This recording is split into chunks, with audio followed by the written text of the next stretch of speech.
We are here at the University of Maryland's Michael Antonov Auditorium at the Brendan Arib Center for Computer Science and Engineering. The University of Maryland is the home of many well-known gaming alumni, including the CEO and founder of Epic Games and inventor of Unreal Engine, Tim Sweeney, and two of the Oculus VR founders, Brendan Arib and Michael Antonov. In 2015, two students, Galen Stetsyuk and Mike Sorokin, set out to solve the biggest problems facing the VR industry. That work led to the founding of Mplex, a team of some of Maryland's brightest, to begin work on core disruption. And now it's here. Experience the next evolutionary step in virtual reality gaming.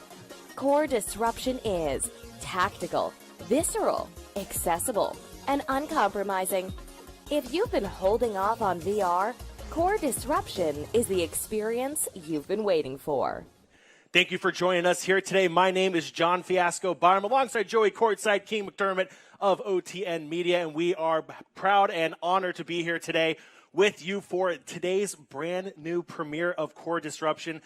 Joey, this journey started over a year ago where competitors came together to battle out. We are down to the final 8 teams here today. Absolutely, John. Excited to show off the game today to make its global debut here for Core Disruption. We have a number of teams competing today, 8 teams in total, John, and we're getting excited to announce them soon. Absolutely. Let's go ahead and throw it down to the floor for the introduction of today's teams. We'll start out with the lower bracket, the lower seed teams here as we cut down here. So on the number 8 seed, the Terrorpins. Coming in with that nice orange and yellow color scheme. Beautiful logo as well. You'll see on the back of the jerseys here.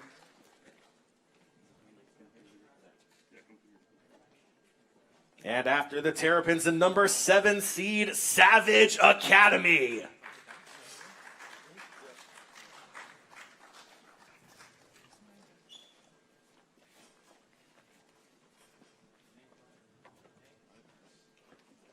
Now it's time to introduce the number 6 seed, Thonk.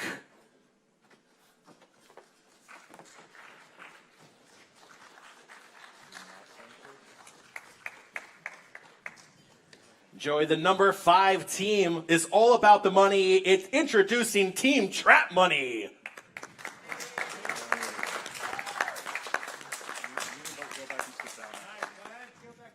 Now introducing the number 4 seed, Bnake Goblins.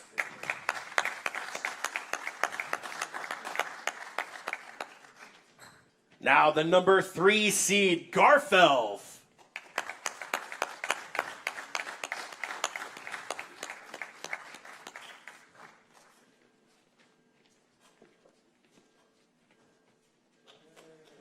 Cat ears, who does not love to see that? The number 2 seed, the Shadow Assassins.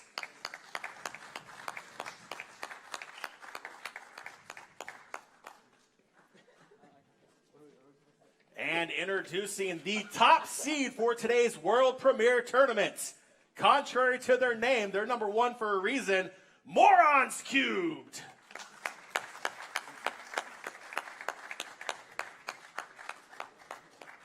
Showing love to everyone here live at the University of Maryland for today's live event.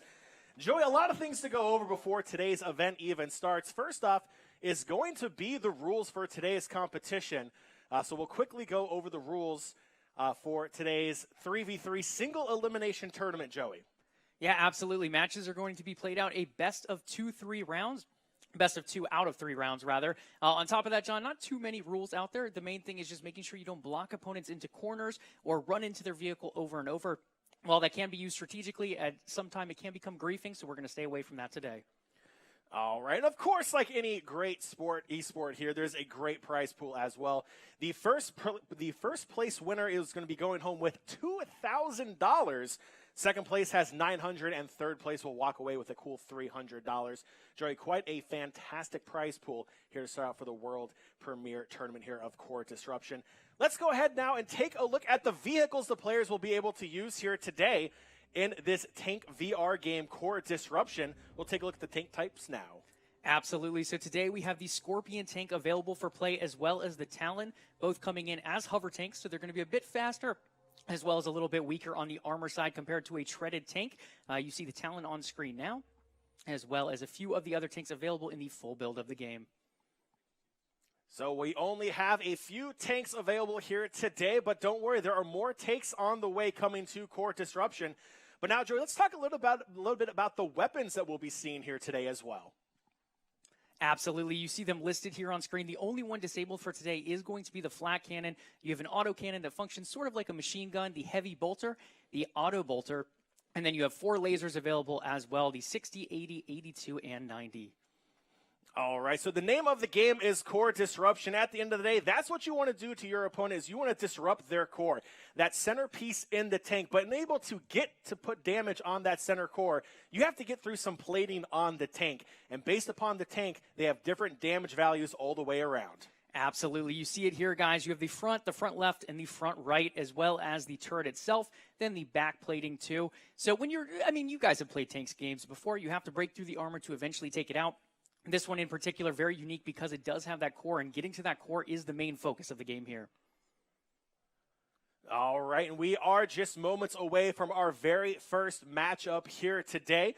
The players are still getting set up, so we're going to toss it to a very quick break. On the other side, match number 1 here at the world premiere event of Core Disruption, live from the University of Maryland. Don't go anywhere.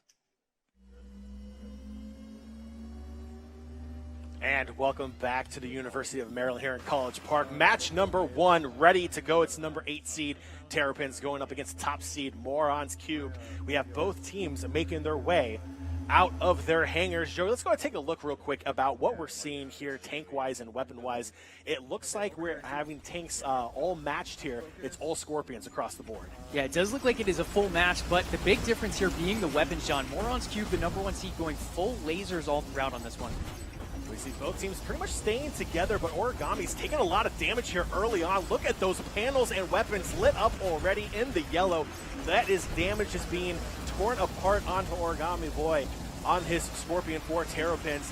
It's all about positioning here right now. You can see there's a lot of players. Origami Boy has that damage. They are focusing on him as well. We're seeing on Morons Cube as well. Derpy taking some damage too, but not as bad as Origami. And that core is being shown, John, and it looks like it is going to pop. Origami is down for the Terrorpins. Origami, the first one down, is now a 3v2. You see those health meters. Those are the health meters for the core for each of these tanks as well. Derpy taking a lot of damage too, down to 64 on that core. Might be the next one to go as Terrapins are looking to even this one up at 2 apiece. Morons Cube still with that advantage, having all 3 players up. Derpy taking a lot of damage, trying to give it back to Shy Clone. Clone's taking some damage. Pyro taking damage as well. Derpy is so close to being disrupted. Down to 12 left, and he is down. It is all even at 2 apiece, but Pyro quickly dropping as well. Moron Cube's trying to bring the damage, and Pyro just 5 health points away, and he will drop. Advantage for Morons Cubes. Now it's a 2v1. Yeah, great initial play there from Pyro, coming around the side, getting the flank to take out Derpy, but then in the end, pushing forward a little too far, gets pinched between Brandon and Creep.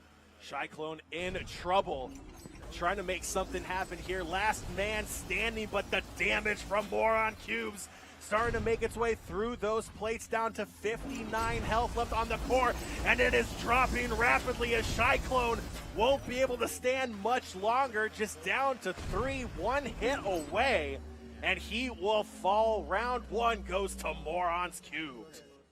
Yeah, that's big there, John. Those lasers just laying down the damage. You saw them so close there, unfortunately not able to put down that final damage because of the heat on that laser. It does take a little bit of time to recharge, but in the end, able to get it down and get it off. That was absolutely great positioning there from Morons Cube. I mean, when the damage really started coming out there, they were taking it to the Terrapins. They really had no way to kind of respond to how that damage was coming out. They stuck together too much, and that damage just started to build up really quickly. And once that first player falls, it's really hard to get back into the game. Yeah, absolutely. And I like the flank that came out, but again, the overcommit coming out there as well. Had that overcommit not come out, this could have gone the other way, but Morons Cube with the full-on 9 laser strategy ending out with the win. Now, give credit where credit's due. After Terrorpins lost their first player, they were able to bounce back and even it up pretty quickly on 2v2 here. But in the end, Morons Cube, they're the #1 seed for a reason here, Joey, and they showed the reason why right now going up against the Terrorpins.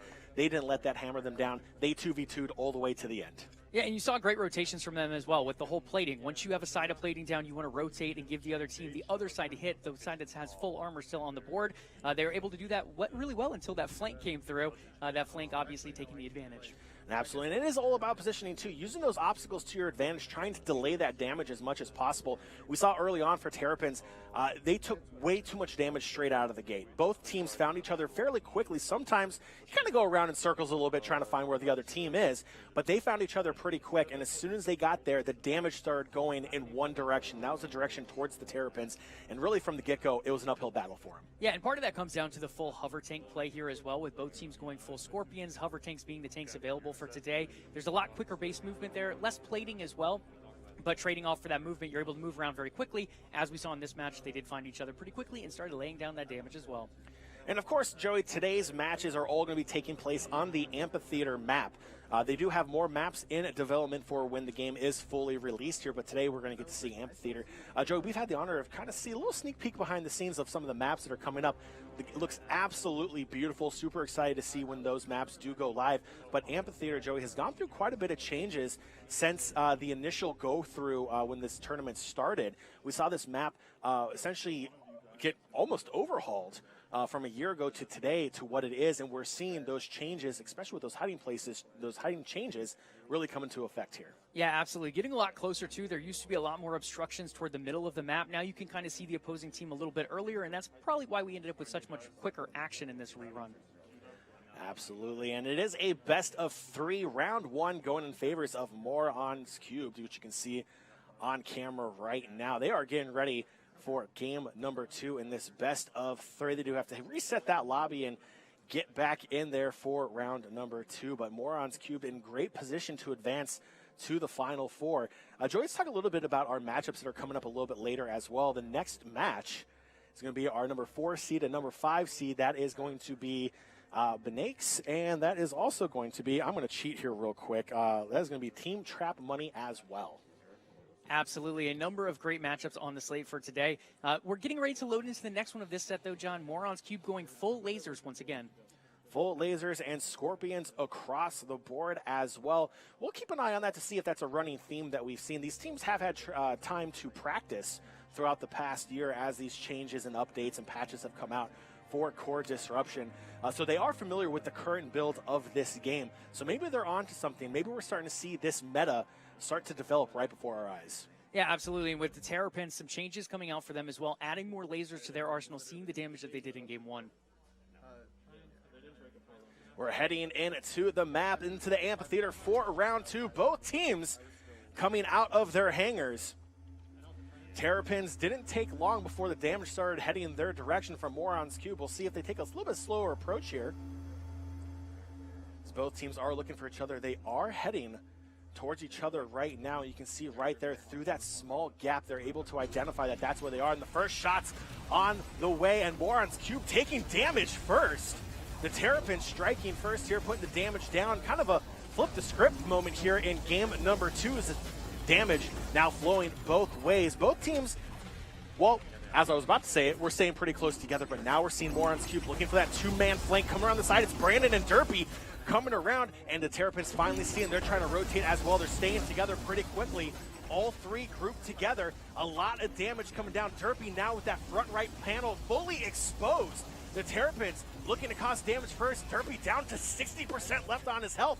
The damage quickly going down. The Terrapins are trying to even this one up at 1 apiece. Absolutely. Derpy's core exposed down below 50%, but Pyro Shock also taking some big damage for Terrapins. And the first player goes down. It's Derpy for Morons Cube. It's a 3v2, but Pyro's not going to last much longer. He will fall as well. It's back to 2v2. With the Terrapins coming out with some vengeance here in game number 2, looking to even this series. The damage still in favor of Morons Cube. Creep and Brandon doing a great job at spreading the damage across all their panels. In fact, Brandon's back left half fully intact still at this moment in the game with 8:20 to go. Yeah, John, but Creep now has an exposed core toward the front there. Some of that plating starting to fall down to 51% on the core. Creep will have to be aware of that positioning. He wants to spread that damage across. Now down to 49, but Cyclone taking damage as well with that core exposed down to 65 for that core health. It is so close between both of these. See Cyclone taking too much damage, and he will fall down now as well. It is now a 2v1. Origami's the last man standing for Terrorpins. It is all on his shoulders to try to make this a 3-game series. It is an uphill battle. He will use those tanks, though, on the ground for some shielding as well. Creep taking more damage. Origami committing to that damage. Creep is trying to run away. Origami being chased down quickly by Brandon. Creep, 1 health hit point away, will rotate around. He's still alive. Origami's core still intact as of right now, but Creep 1 hit away. Brandon just laying into Origami. He is trying to run away. The positioning is absolutely fantastic for Brandon to continue to pelt. Origami using that building now as shelter. Creep rotating around the other side. Origami's in trouble. A little bit of a stalemate with lasers. There is a cooling aspect of these weapons. They have to cool down. Origami's in trouble. That core is now down, and it is going to be a clean 2-0. Somehow Creep stayed alive, but nonetheless, Morons Cube take the 2-0 series win over the Terrorpins. Yeah, big stuff there overall. Creep staying alive with that 1 HP point, John, is a huge difference maker. Able to lay down more and more damage. Those lasers coming out, taking cores out so quickly. In the end, the movement there from Creep ended up being the difference maker. Absolutely, and using those buildings to your advantage for extra shelter, especially when your plates start to drop and you really have no other way of protecting your core, it really comes down to using those buildings for that extra damage. And we saw when it was down to that 2v1 for the Terrapins, they had to find different ways to kind of go around that side of the building. That flank move really paid off for them at the end, able to take them down and secure the 2-0 win. Absolutely, and again, just big credit to Creep. They're staying alive with so little HP, but still able to lay down that damage was a huge, huge difference maker. Honestly, can't say it enough for Morons Cubed. So Morons Cube will advance to the next round. They'll play the winner of our next match here at the world premiere event for Core Disruption. Don't go anywhere. We will be right back with the second matchup here at the University of Maryland.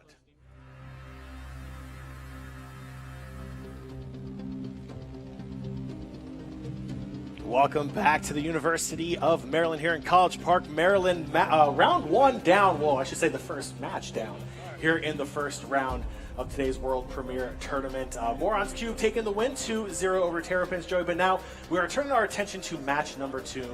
It is going to be Bnake Goblins going up against Team Trap Money. And they'll be next up here. It is going to be our 3 versus 6 seed here going up next. Winner will take on Morons Cube. I don't know if I want to take on Morons Cube being the number 1 seed. They played fairly well in their first matchup here. But nonetheless, these two teams now going head-to-head as we're loading into the round. Yeah, Morons Cube looking very strong overall, but showing some weaknesses as well. Definitely some vulnerabilities that could be exploited, and we'll see who ends up getting a chance at exploiting those soon. All right, we are loading in, as we can see here on screen. Scorpions across the board once again. A lot of lasers as well as we are loading in. The teams loading into the amphitheater. It is Team Trap Money versus Bnake Goblins. Both teams making their way out of their hangar. Team Trap Money on the blue side, Bnake Goblins, pardon me, on the red side. Again, Scorpions across the board. As both teams looking for each other, they now have visual confirmation of where both teams are. Starting to use those buildings as well for defense. As right now, Bnake Goblins laying all the damage early on to Team Trap Money. Bnake Goblins pristine every single tank so far. Can't say the same for Team Trap Money.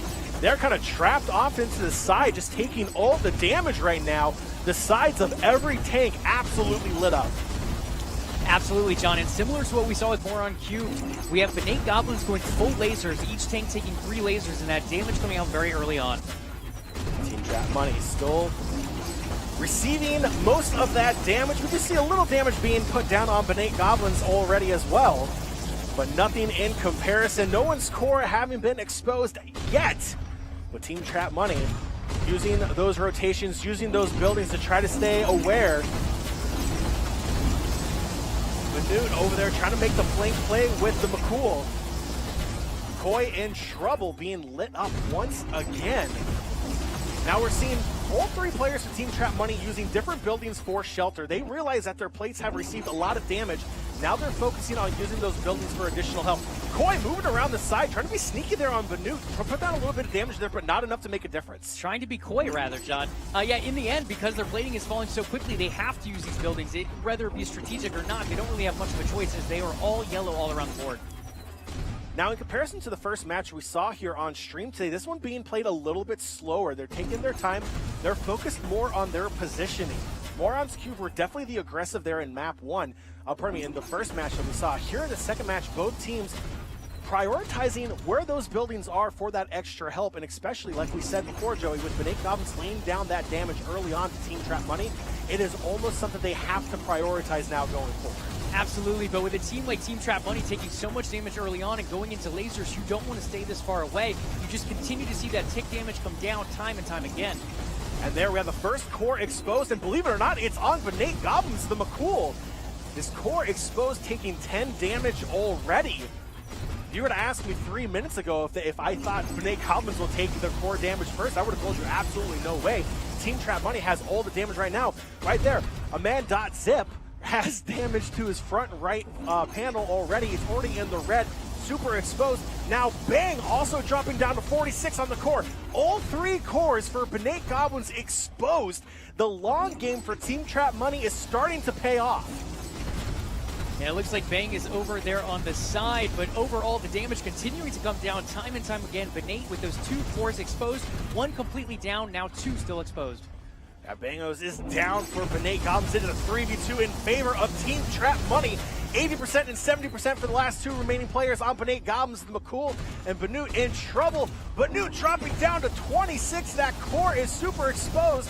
A man has his core exposed as well. He's down to 81 and no damage. It's now a 3v1. Bnake, the last man standing for Bnake Goblins. John, this has gone south so quickly for Bnake Goblins, starting off so heavily with getting armor plating in yellow for everyone on Team Trap Money. Unfortunately, from there, it just fell off.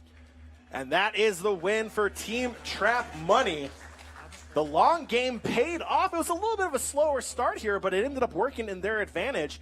All that damage came out against them as soon as that match first started, but then they prioritized using those buildings and making the damage rotate along all the plates. It's all about positioning. It's all about using those buildings to help prevent extra damage onto your vehicle. That's what we saw. The long game paid off. Absolutely, a big turnaround there. Bnake Goblins getting up early, putting yellow really on every single bit of plating that was available for the opposing team.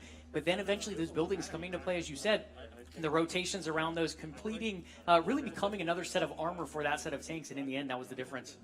Absolutely. And the one thing that I love to point out here is that we're seeing two different kinds of play styles in our first two matches here for the World Premier Tournament of Core Disruption. In the first match, we saw a very ultra high aggressive, essentially pound them in the face kind of play style here in the first match. Here in the second match, it's a little bit slower. It's more about positioning. It's more about taking your time and making sure you get those high damage hits on the other team's vehicles. And that's what we ended up seeing here as Bnake Goblins started out well, but unfortunately in the end it didn't work out for them. Yeah, absolutely. A lot more kiting in this matchup in particular. The last one, as you said, going head to head, going pretty close to one another early on. This one kiting around the edge of the map and kind of getting those quick hits in. Absolutely. While we're waiting to load into game number two, one of the things we have seen in both matches is the use of these laser weapons. And there's a lot of things that you have to keep in mind when you use laser weapons, especially the heat. So like a lot of laser weapons we see in other games as well, they have a tendency to overheat, so there is a cooldown period. We saw it a little bit in the first match where all the tanks on the map had to cool down a little bit and there was no action. That's what happens with laser. It's a great way for you to put damage down long distance and over time, but it does have that cooldown period, so it does have its drawbacks as well. Yeah, absolutely, and that's where you use the buildings as well, John. You rotate around when you're on that cooldown. That'll help reduce the damage that you end up taking and allow you to rotate back up when the cooldown is off.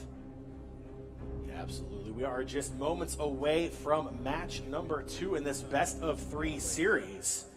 Team Trap Money looking good so far.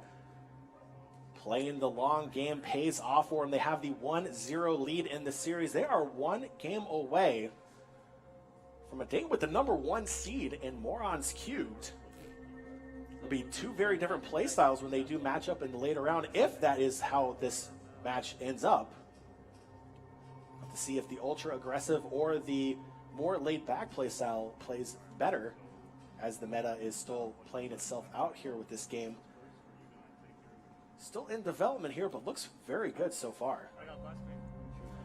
All right, so we are just getting word here real quick that one of the players' computers crashed during that last match, so they are investigating to determine when that crash occurred. If it occurred in the game, it looks like we'll go ahead and do a replay of that first match.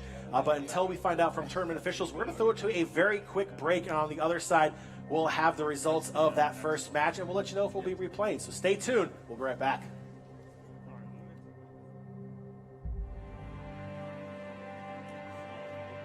All right, we are back, and the official ruling has been determined, Joe. We're going to go ahead and replay match number 1 as the crash did occur in-game. So we'll get a repeat of that first match here between Bnake Goblins and Team Trap Money. And we'll kind of, the big thing to see here is, will both of these teams stick to their same strategy of being a little bit patient, waiting the other team out here, or are they going to try to change it up now that both teams know how they play? Yeah, I think the other thing to look at here was Bnake Goblins going full lasers. They ended up running 9 lasers there, and they did pull the loss in the end. There was the crash involved, but do we see that setup change as well? This is, we're about to load into the replay of match 1 of this best of 3 series. Again, the winner will move on to take on the number 1 seed in Morons Cubed. And Joey, we have our answer right there. Bnake Goblins, 3 Scorpions, all rocking lasers on all players. Yeah, it looks like it's going to be mirror setups, but not per team, but rather per player of each team here. We do have some different weapons coming out from the side of Team Trap Money. So the players are about to load into the map. It'll be Amphitheater once again. Both teams making their way out of the hangars.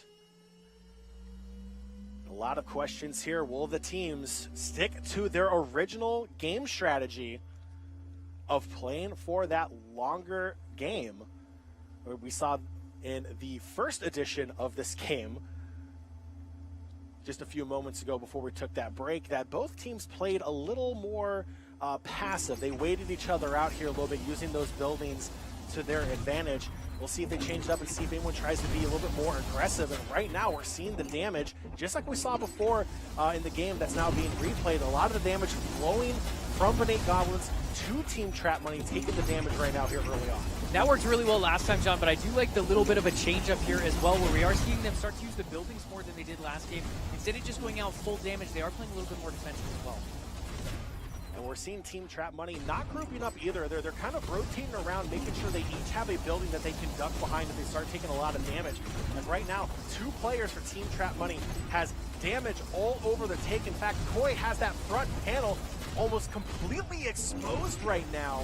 That is going to be very hard. Now it is completely exposed, and he's taking damage from the front side of the tank. He's going to have to find a way to strike using sideways motion, trying to limit the amount, how much of his front of the tank is being exposed, and he's not doing it right now. Down to 36 health on that core. Bnake also taking damage as well, down to 56 on his core as well. 2 players on each side with very low core health here early on in the match. Absolutely, sacrifices being made. Those Bnake went in to lay down that damage on Koi, which Koi does go down here. Core disrupted, John, but Bnake took a lot of damage as well. Bnake in danger as well, and Bango's also dropping down to 90 health as well on the core. Needs to really utilize that back right panel. Is still pristine for Bangos.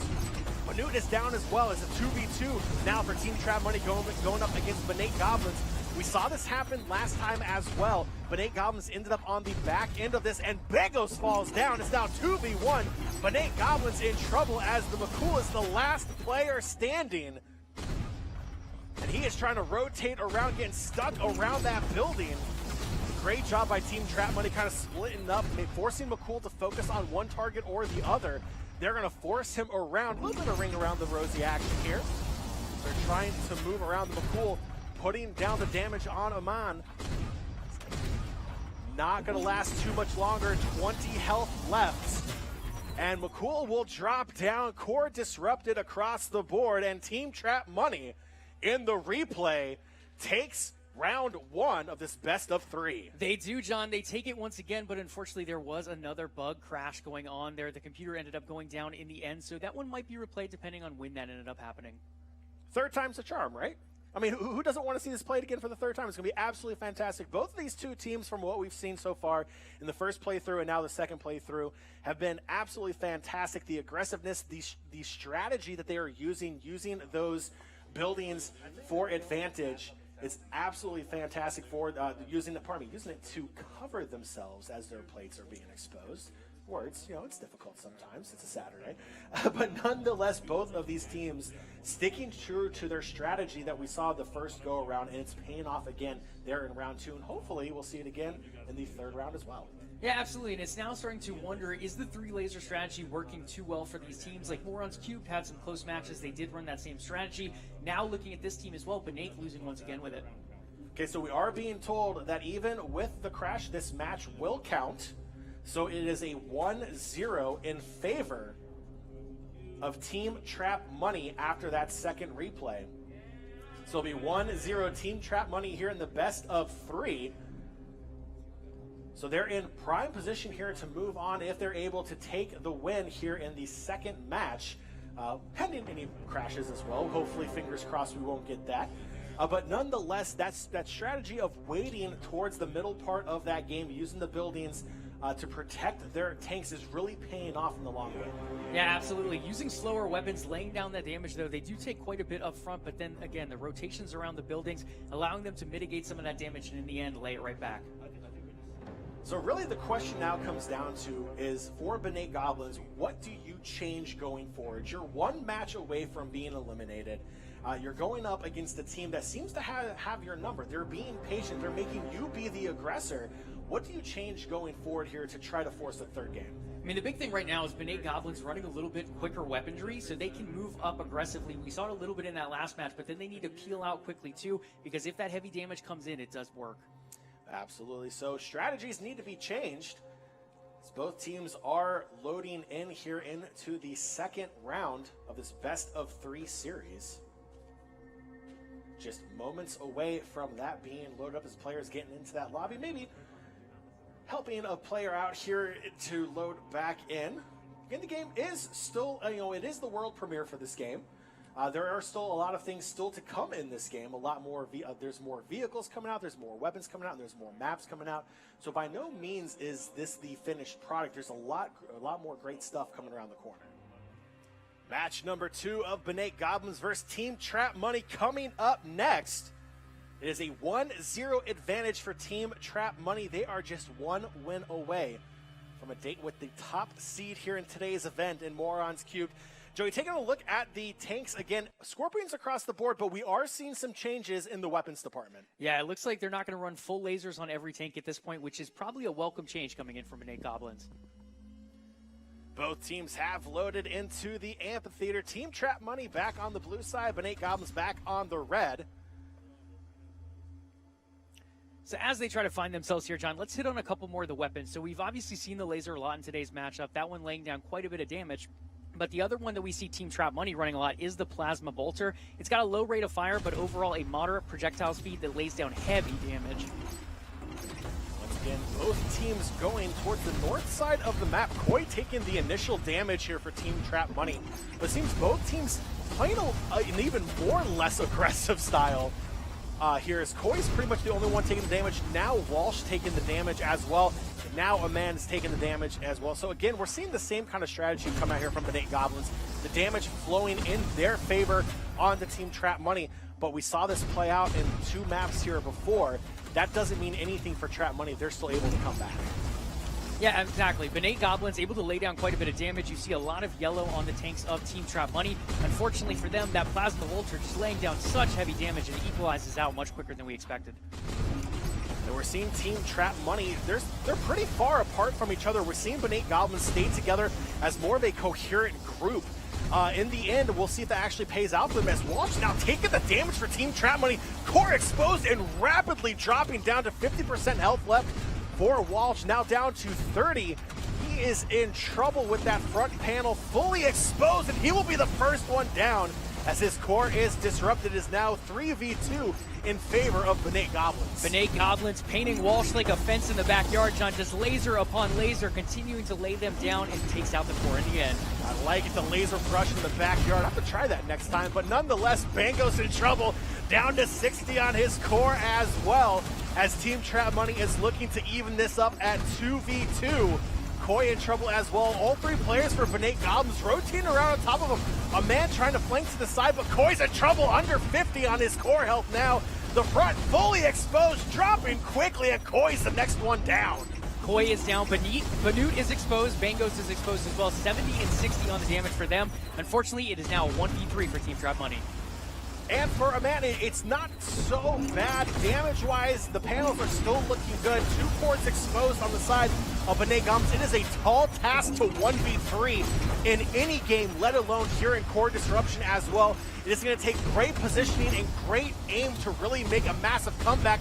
But that comeback story is going to come to an end very quickly, as a man is getting deleted here later in the back end of this game. And it is all even at 1 apiece between Team Trap Money and Bnake Goblins. Absolutely, John. Changing up that strategy seemed to work for the best here. Pulling in that Plasma Bolter ended up allowing them to lay down that extra damage. Absolutely. And 3v1ing is never fun if you're on the one side. Let's be honest here. That is a tough challenge. But in a perfect position here for a man there is the fact that 2 of those tanks had their cores fully open. So the damage was already there. It was possible. It's a tall task. It's very difficult to try to do that, not just here in core disruption, but in pretty much any game out there. 3v1, very, very difficult. So Bnake Goblins evens this one up at 1 apiece. We're heading to our first game 3 here today at the World Premier Tournament.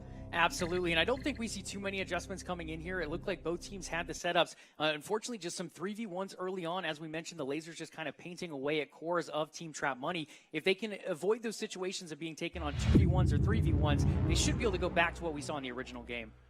So we did see some changes there in that second match from Bnake Goblins, mainly when it came to weapons, and it paid off. It was a gamble that worked. Maybe it was a gamble, maybe it wasn't a gamble. Maybe they practiced it, and they just pulled it out of their back pocket here when they were down 1-0 after that first map. But it seemed to work. It's probably something they're going to stick with going forward here, going into game 3. Yeah, I think the other thing that worked really well was grouping up. Initially, we saw them spread out a little bit more, and now they grouped up.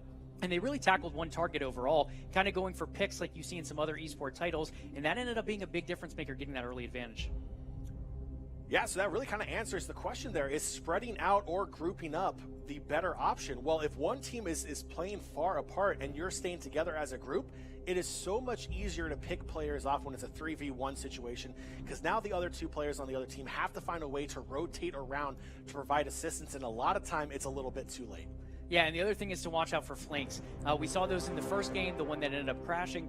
But in the end, those flank opportunities can come in. If you circle down on one person, you can potentially leave your side or your back exposed, and that could be a huge difference maker as well. Absolutely. So 1 game apiece for both of these teams as we head into game 3. The final match here of this best of 3. The winner will go on to take on Morons Cubed the next round. Still 2 more rounds of matches coming up after this match as well, match 3 and 4 for our other competitors as well. As you can see on your screen, Shadow Assassins, there we go. Assassins going up against Savage Academy. Joey, it is going to be a long night if I have to keep doing that. And then Garfelf going up against Thonk will close out the first round as we are looking to crown a champion here today at the World Premier Tournament of Core Disruption. Again, thousands of dollars on the line. Who doesn't love money, especially if you're a college student? Money is always great. Absolutely, John. It'll be exciting to see who ends up taking this one, as you said, going into that final best of 3. I'm really excited to see what adjustments we do see coming out. Again, for me, it's not as much the weapons as the grouping. I think the grouping advantage ended up being really good for Bnake Goblins here, changing that strategy up. So now if you're Team Trap Money and you realize that the spreading out tactic didn't really work if the other team's grouping up and picking you off one by one, how do you make that change as well? Do you group up as well, possibly risking a lot of damage being spread across 3 players at the very beginning of the team, or do you try to see if that spread out tactic will work just maybe be a little bit more aggressive, work on those flanks a little bit more. Maybe have a three-way flank where you kind of surround them all together if they're going to stay grouped up. Yeah, it's definitely a possibility, and we saw with the lasers, it seems like Bnake Goblins is going to lay down that damage early regardless of who they end up going after. It just comes down to the grouping of Team Trap money as well. I think personally you go for some kind of rotation. You do have that plasma bolter coming out, so that's going to lay that pinpoint damage, very high damage as well, but you just got to find a way to get those shots. So in game 2, Bnake Goblins was the one that had their backs against the wall. They had to make some changes going into game 2, and it paid off.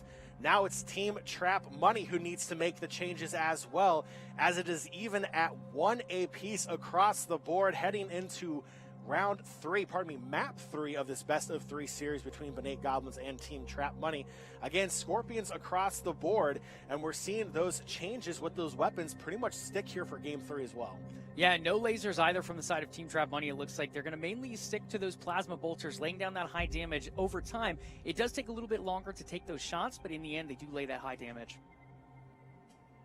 The teams are loading into the amphitheater just moments away from game 3, the deciding match between Team Trap Money and Bnake Goblins. As both teams are out of their hangars and they are looking for each other. We'll see if Bnake Goblins keeps that tactic of grouping together. We'll see if Team Trap Money will stay spread out. Right now, it looks like they're going to stick together as well, being a little bit more patient, kind of weighing towards the center of the map a bit. Meanwhile, Bnake Goblins swinging around the outside of the map. This is definitely a different style of play than what we saw in the beginning. But with a small map like Amphitheater, it's just a matter of seconds before they find each other. Yeah, and it looks like the spawning has been done as Koi is starting to take some damage on the time of Team Trap Money from those lasers on the side of Bnake Goblins. A little bit being traded back and forth, though, as Bnake takes some front left as well. Team Trap Money being incredibly patient, using those buildings to their advantage as well. Man's taking damage on the front end. Koi damage spread all over the panels. Along with Walsh taking damage all over the tank as well. On the side of Bnake Goblins, they're looking pretty good. Bnute's the only one has, I wouldn't say too much significant damage, but it's all isolated to the front end of the tank. As Team Trap Money still kind of being passive here. The aggressiveness coming from Bnake Goblins, and that might come back to hurt them. But we've seen this time and time again, John. They lay down that damage, and it comes through nicely. The thing is all about separating them from the opposing players. Amon possibly being pulled down here by Bnake. Bnake and the McCool trying to rotate around. They bump into each other there a little bit, as now all the teams are kind of rotating around in a circle there now, as Bangos ends up backing in to one of the structures. He's kind of stuck there a little bit. That's going to be an advantage for Team Trap Money. Can they take advantage of it? Bangos down to 12 on the core, and Bangos might be the first one to go. He will be the first one to go. Bumping into that building cost him dearly, as he's the first one to drop in the deciding game. Yeah, a little bit of a dip there in the end. Ends up being a huge difference maker. Still, the damage is done to Team Trap Money. All the plating very yellow. That core almost fully exposed, but still a little bit of damage needing to be done by those lasers on the side of Bnake Goblins. Now Team Trap Money with the one-player advantage, trying to make the most of it. Koi trying to flank around onto Bnake. Bnake will drop down. The gamble paid off. It's now a 3v1. Team Trap Money 1 kill away from advancing. John, Team Trap Money taking quite a bit of damage on their plating, but the core is fully there. 300 health between them. While on the side of the McCool, not fully exposed yet, but it's getting close. McCool has some damage to the core, down to 60. He is in trouble. The 3v1 dream will die with the McCool, as Team Trap Money advances to take on the #1 seed next round in Morons Cubed. And John, you saw the damage from the plasma bolter there as well, just lighting up that core when it comes out. It's slow and steady. It doesn't have the fastest rate of fire, but when it comes down, that high damage does as well. So let's talk a little bit about the strategy we saw here in the third map for Team Trap Money. They definitely played a lot slower than we saw in the first two maps. They allowed Bnake Goblins to be the aggressor. And sometimes that gamble really does pay off, because when the other team starts to feel comfortable being the aggressor, they take gambles and risks that don't really pay off always. And if they don't pay off, you get exposed, and that's exactly what we saw. Team Trap Money took that to their advantage and made them pay. Yeah, in every single one of these matches, Bnake Goblins laying down the damage early, but then moving in. When they were able to corner a player and kind of get a pick off, it ended up working very well. But when it was a classic 3-on-3, that damage ended up coming right back at him through that Plasma Bolter. And then if there is a today's feels bad moment is when you're backing your tank up and there happens to be a building there. And then you get stuck. And then next thing you know, your core is disrupted. Situational awareness is absolutely key in a game like Core Disruption, especially in the VR component of this game where you actually have to physically swivel your head around to figure out where you are when you're on the map. It adds a completely different element to this game. It's very unique. It's a lot of fun, but at the same time, you have to actually look behind at all times as well. Absolutely, and that's something we can touch on as well. So as you guys can see on screen, they are wearing VR headsets, but they're also on mouse and keyboard, so a little bit different from what you typically have in a VR title. Absolutely. It's a little bit of a hybrid between traditional esports like we see with that mouse and keyboard setup versus VR where they have like an Oculus controller in your hand as well. So a nice little hybrid between what we see in traditional esports and VR gaming as well. Very, very exciting. So with that, we are going to throw it to a quick break, but don't go anywhere. The next match is around the corner. You're watching the world premiere tournament of Core Disruption live from the University of Maryland.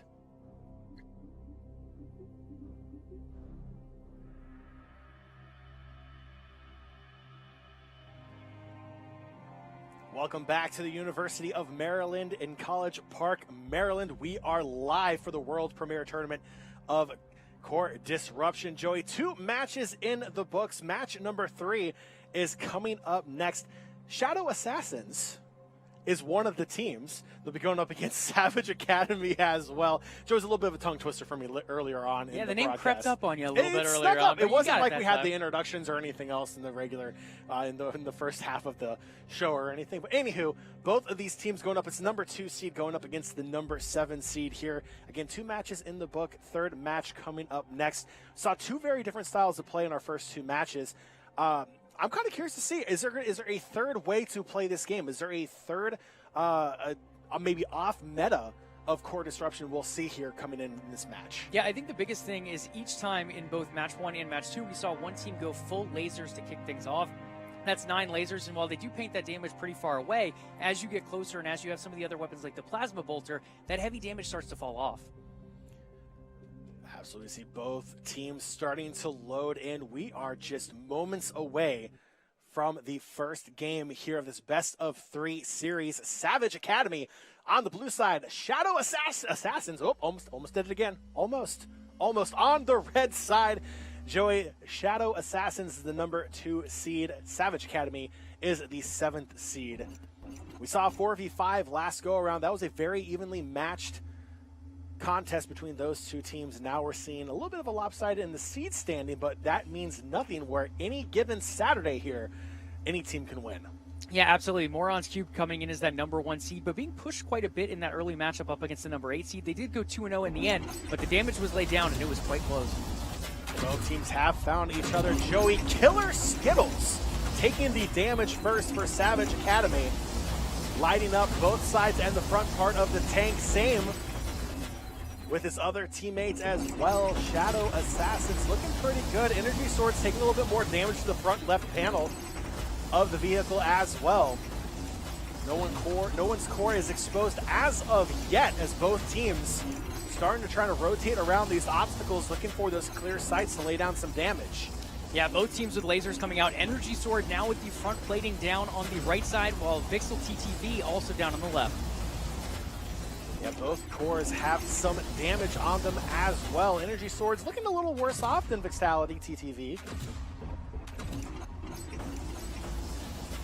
Both teams still trying to get their first player down. Energy Swords down to 32 on the core, with that front right panel fully exposed. Nothing blocking there. Will have to try his best. Now the entire front side of that tank for Energy Swords completely exposed in that core. He's in trouble. Have to try to find a way. Nope, doesn't matter. Obstacle or not, Energy Swords is the first victim here in game 1. Killer Skittles taking some damage to the core as well, along with Super Chan. Super Chan taking some more damage too, down to 16. Shadow Assassins might be down to 1 player in just the next few moments. They will. Sir Kill-A-Lot, the last one standing for the Assassins. It is a 3v1. And Sir Kill-A-Lot, his days might be numbered here in game 1. Yeah, just like his name says, John, he's going to have to kill a lot here. In fact, 3 tanks in a 1v3 to pull this one back. Mixel's core is exposed. Killer Skittles also with the core exposed, but Sir Kill-A-Lot feeling and tasting the rainbow here from Killer Skittles in that laser. Under 50% here for Sir Kill-A-Lot. Down to 16 left on the core. It's just a matter of moments for Sir Kill-A-Lot. Kind of being knocked around there just a little bit. Down to 10, down to 0, and match 1 of this best of 3 goes to Savage Academy. John, I think it's safe to say they were pretty savage in that one. They came out early on, taking 1 tank down, then taking 2 tanks down, finding themselves in that 1v3 situation, laying down the damage and getting the job done. Yeah, Sir Kill-A-Lot there didn't really kill a lot there. Also, a 3v1 is very difficult. We talked about that a little bit earlier on in the show. But nonetheless, we're seeing that slow pace style play out here once again. Both teams really trying to feel each other out when it comes down to positioning. We're seeing group play. We're also seeing the spread out play from both sides as well. It feels like a hybrid mix of the two is possibly the way to go.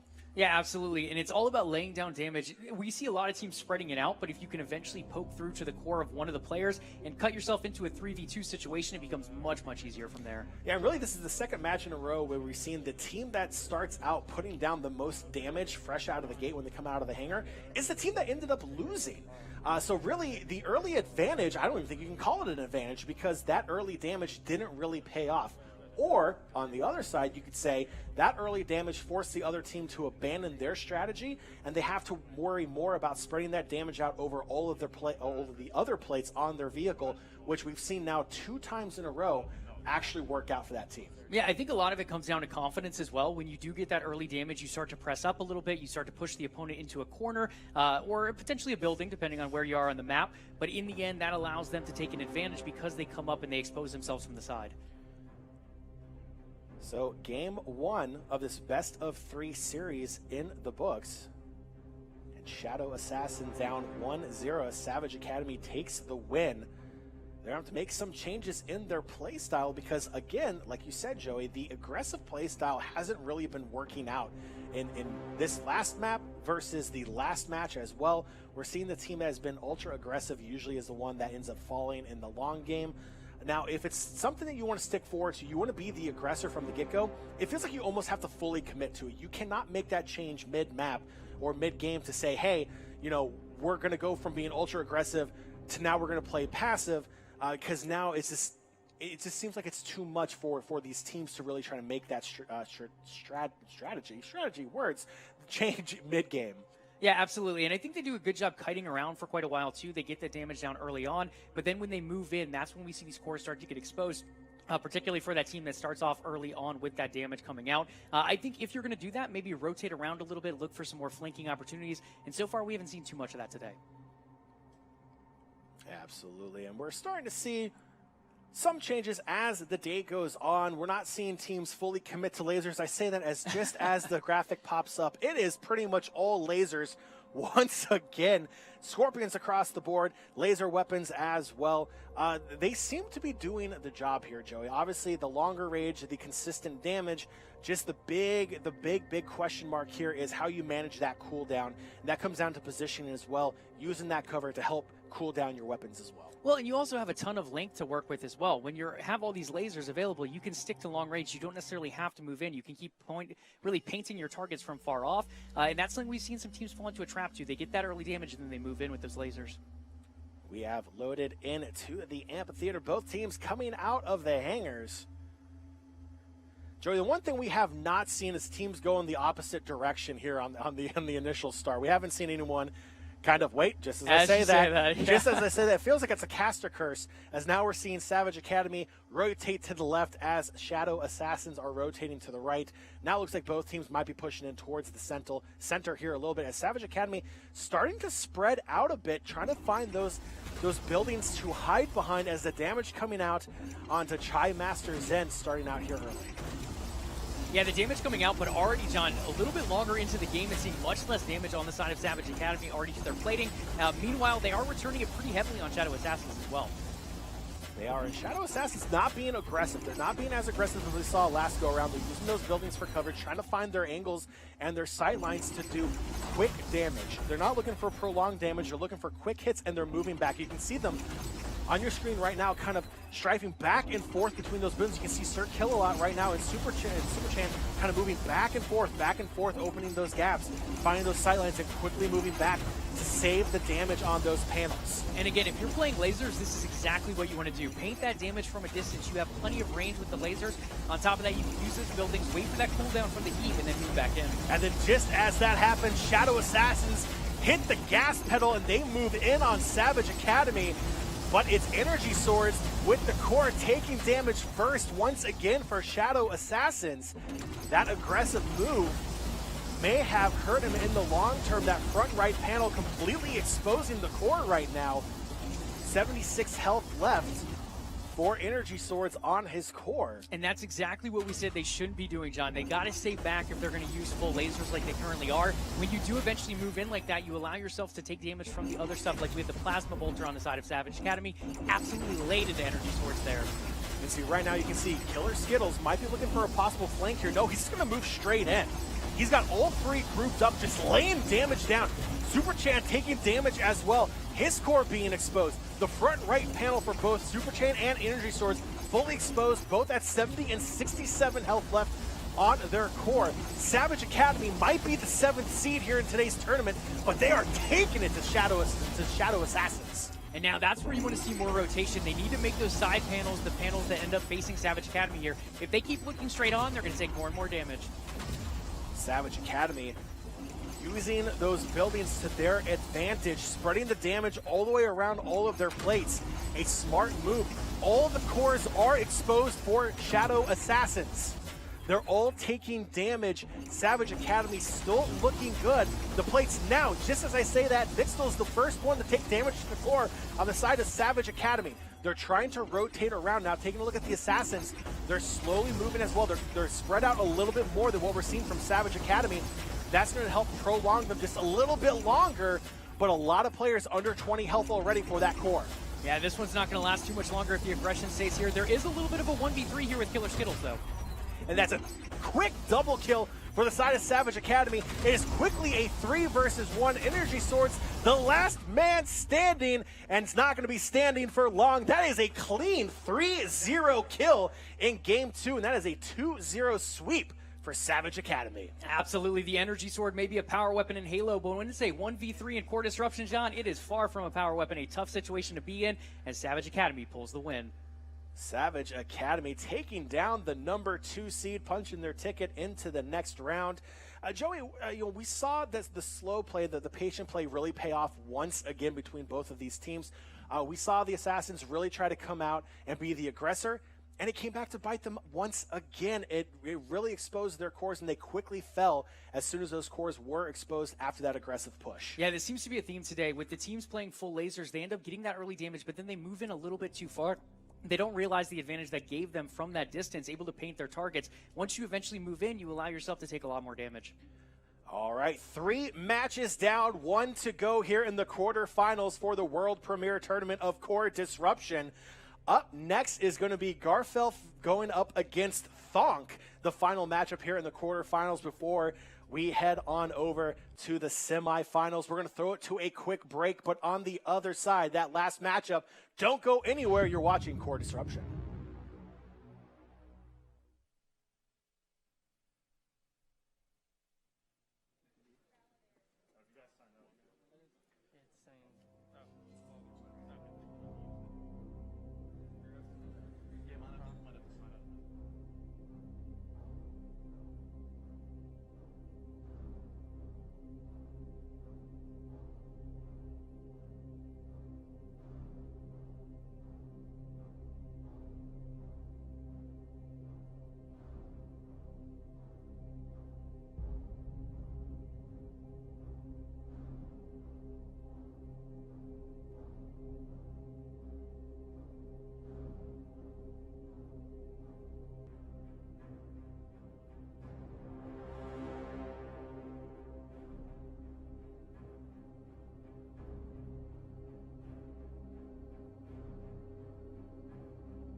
And welcome back to Core Disruption's world premiere tournament here live at the University of Maryland in College Park, Maryland, alongside Joey Courtside King McDermott. My name is John Fiasco Byram. 3 matches down, 1 to go left here in the quarterfinals. And Joey, it is Garfelf versus Thonk coming up next. Absolutely. Should be a good one. 2 great names on the field here as well, John. So far today, we've seen a lot of Scorpion tanks. It looks like that will be the theme here as well. Both teams going with full weapons, though. One team selecting for the full lasers, while the other side going for a little bit of a different approach here. It looks absolutely great. And that's one of the things we're seeing as today's tournament continues to progress here is different strategies. And we're seeing another one here where laser's not going to be the king for at least Thonk going forward. Yeah, and it's interesting to see how that comes out as well. So far, we've seen one team that selects all lasers end up getting the win early on in Morons Cubed. But from there was a little bit of an adjustment. It didn't quite go that way in Map 2. All right, it is time for game 1 of this best of 3. Garfelf on the side of the blue team and Thonk on the side of the red. It is now underway here in this best of 3, the final match here in the quarter final round. Joey, it is a weekend. I'm feeling it. And right now we finally have it going. We have 2 teams going in the opposite direction of each other. We have both teams going in a circle, trying to find each other. But the great thing is with this map kind of being reimagined from the first time we saw this map during group play just a little over a year ago, that middle structure is now wide open. It's been taken out of this map, and now there's a lot more clear sight lines. So I can guarantee you right now, both teams realize where each other are. They both have stopped rotating. They're kind of feeling each other out. So before we talked about how the other teams kind of went from a super aggressive playstyle to a more passive kind of playstyle, Joey, right now, we're just seeing a parking lot. It feels like I'm on I-95 waiting for something to happen. Yeah, this is about as passive as it can get. I believe they've seen each other on the side of their screen, but not 100% sure as both teams not really making too much movement. The side of Garfelf really waiting out to try to catch someone out. And Garfelf kind of really staying together as a team. Cats right now kind of flanking a little bit to the south where they're currently positioned, trying to see if he can find where exactly Garfelf is hiding. And with all those structures in the way, counting 3 structures, it might be a little bit harder to spot him from there. Yeah, I think that's pretty accurate, John. Seeing no spotting as of yet. We're continuing to count down about a minute and a half into this one. Garfelf looking like they're not planning on moving anytime soon. A little bit of movement coming out from Double Dog, but not very much. While on the side of Thonk, we see them actually rotating the opposite way. Both teams not wanting to be the aggressor here. I mean, I don't blame them. We saw the aggressor in several matches prior to this one end up losing. So they're trying to force the other team to make that first move. And now we're starting to see Thonk. They're making that rotation around. Will Garfelf see it in time? They're slowly rotating. Double Dog hasn't moved as of yet, still at the farthest position away. And now Thonk is slowly creeping in. Garfelf still hasn't seen them yet. They're using that cover. Garfelf is completely unaware. They're about to be flanked from the side. Now they see them. Now they're starting to make their move away. Now Thonk is starting to commit a little bit more, and Garfelf is starting to retreat. We're now at 7.5 minutes left here in the first game, and we're starting to see those sight lines open up, and those shots are now underway. Double Dog has to quickly get back to the rest of his team because Thonk is starting to lay down some damage. Yeah, and we do see the lasers coming out there from the side of Garfelf. For the side of Thonk, though, John, they're all running railguns. That's a lower rate of fire, but a very high projectile speed. It's going to do pinpoint damage, and they come off very hot as well. So the cooldowns will be there. We're seeing those shots come off, but the cooldowns also coming in quickly. Very long-range battling going on right now. We'll have to take a look at the damage on the plates. Both teams now kind of in the open, only having one building to hide behind. Now we're taking a look at those damages on the plates on the side of Thonk, taking the most damage so far. They were the aggressor, but so far the damage spread out pretty evenly across all of their vehicles. Now this is something, again, we've seen up against teams taking on that 3-laser approach. Those lasers paint that early damage. The mistakes other teams have made is then they move in with the lasers instead of continuing on their advantage. And we do see a little bit of that here with some flanking, but they are moving back as well. Now Sloth Monkey has that damage isolated to the left side of his vehicle as well. As now Garfelf is starting to move around. They're trying to make a split here between Thonk because they're spread out just a bit. Cats and Goof is separated from J4 Link. And now they're starting to regroup again. Close quarter combat. It is bumper to bumper traffic right now between both of these teams. The damage starting to come down. Cats has his core exposed, taking damage down to 87 health left. And right now, Garfelf, all the core is still at 100%. Yeah, perfect situation to be in if you are Garfelf. John, they are just coming out very strong here, continuing to paint that damage down. Cat's already exposed, taking 62 damage. But again, we see a lot of damage coming out from Thonk, running those, the rail guns. They're going to continue to lay down high damage.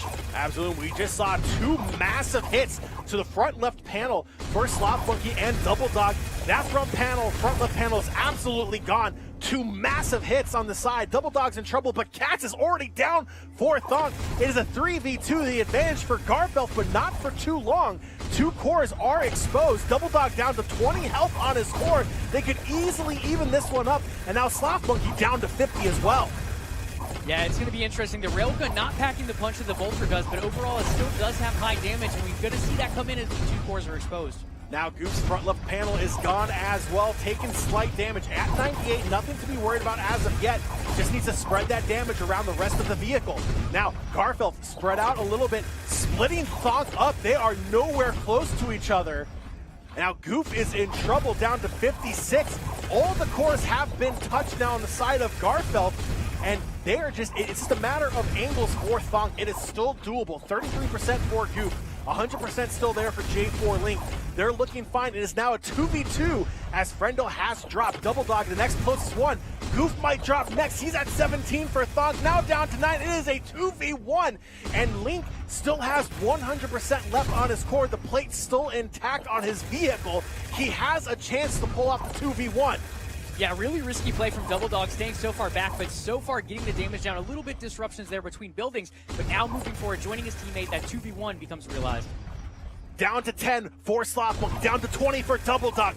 Link down to 59. The front now fully exposed for his vehicle, down to 40, but Sloth goes down. Double Dog, it's a 1v1. The advantage on the side of Thonk, 25-20. Now for both of these players, it's Link versus Double Dog. The 1v1, and Link has done it. He has 2v1 and takes game 1. Only 3 health remaining there, John. What a storied finish. Big damage coming out. In the end, it just ended up being that heat being the difference maker, coming off cooldown, just slightly behind. Can he do it 3v1? I mean, he did it 2v1. I mean, why not 3v1? I mean, why not make it a little bit more challenging for him? That was absolutely an exciting way to finish the first game of this best of 3. Link with 3 health left. That's all he had was 3. He came into that 2v1 core fully intact, was able to withstand the damage from the 2v1, takes down 2 tanks that were absolutely touched on their core. I mean, their core was already like 60 and 40% gone by that point in time.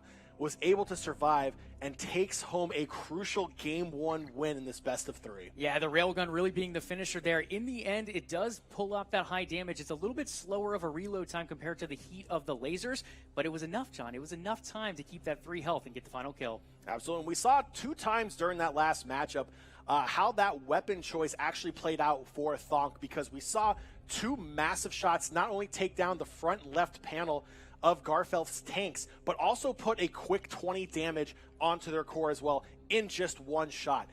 It's a big risk and reward when it comes to that type of weapon, because like you said, high damage, slow reload time. So you have to play around that, and it feels like that's the reason why they were playing a little bit slower, because they were playing around the limitations of those weapons. And John, this is once again another higher seeded team running full lasers out of the gate, coming out with 9 lasers, and outside of Morons Cubed, it's not really been working out too well for the top seed so far. Absolutely, and Morons Cube being the ultra-aggressive team that we've seen so far here, where everyone else has kind of played a little bit more passive. So maybe it's a combination of, if you do run lasers, you might have to be the aggressive team. But we'll see here later on as the tournament goes on, as Morons Cube have moved on to the semifinal round as well. But Joey, if you're Garfelf going forward, going into game 2, your back's now up against the wall. You have to win this to force game 3. Obviously, the strategy in game 1, it worked for a bit. Playing it slow, playing the position game, using those obstacles for cover, it worked out for about 3 minutes. But as soon as the aggression started, as soon as they became close quarter battles and that high damage started to come out, they fell pretty quick. Yeah, the lasers paint a lot of consistent damage, but it takes longer to get through that plating and then eventually to the core. What we see coming out with the railgun or the plasma bolter is higher damage. It comes out a little bit slower initially, but once it pokes through, it does heavy damage. Absolutely. So we are just moments away from game number 2 between a very closely contested matchup between Thonk and Garfelf. I mean, Joey, that came down to literally the last 4 health points. I felt like it could go any way. Last three health points. 3, pardon me. I was off by 1. 1 HP. Huge difference maker, honestly, in that one. Absolutely. And it was just an absolute battle towards the end. I'm expecting a little bit more of the same here in game 2. It's an evenly matched matchup here between Garfelf and Thonk. Now, the real question comes down to is, are we going to see that standoff once again like we saw in the beginning? Felt like it was a good 2.5, 3 minutes before we got any action here going on. Honestly, it felt like I was stuck on the Capitol Beltway waiting for traffic to go here a little bit, just kind of waiting for for both teams to find each other. Yeah, I think this one's probably approached a little bit more aggressively. While I do like the waiting game in the end, it did not work out for one team pretty heavily, the team that ended up waiting the longest. So I do think we see a bit more aggression coming out from Garfelf. All right, looks like the players are ready to go. We are moving into game number 2. We will see now the equipment selected for both teams. Joey, Scorpions across the board, and once again, Thonk sticking with what worked in the first game. Yeah, Thonk sticking with the railguns. A little bit of a change-up, though. We do still have a high majority of lasers on the side of Garfelf, but varying things up a little bit, trying to bring some more projectiles into the mix. Garfelf, I mean, they had the advantage. It was 2v1. Their biggest thing was they were unable to continue to spread the damage around those last 2 players' tanks. Their front panels were exposed. Their cores were getting hit. They came in at less than 100% on their core. Meanwhile, on the side of Thonk, they had 1 player, Link, still had plenty of damage to give on his armor plating, had plenty of damage to give on the core as well, coming into that 2v1 with 100%. Definitely in his favor, but just feels like one more rightly timed shot on the side of Garfelf, and this could have been a completely different match. Yeah, absolutely. 3 HP was the difference. Any shot, anywhere, it almost feels like could have been the difference maker. In the end, the rotations came out, though. And it does look like we'll be loading into game 3 with game 2 rather, with slightly different setups from both sides. One team continuing to run the railgun, but the adjustment on the other side bringing some projectiles into the mix.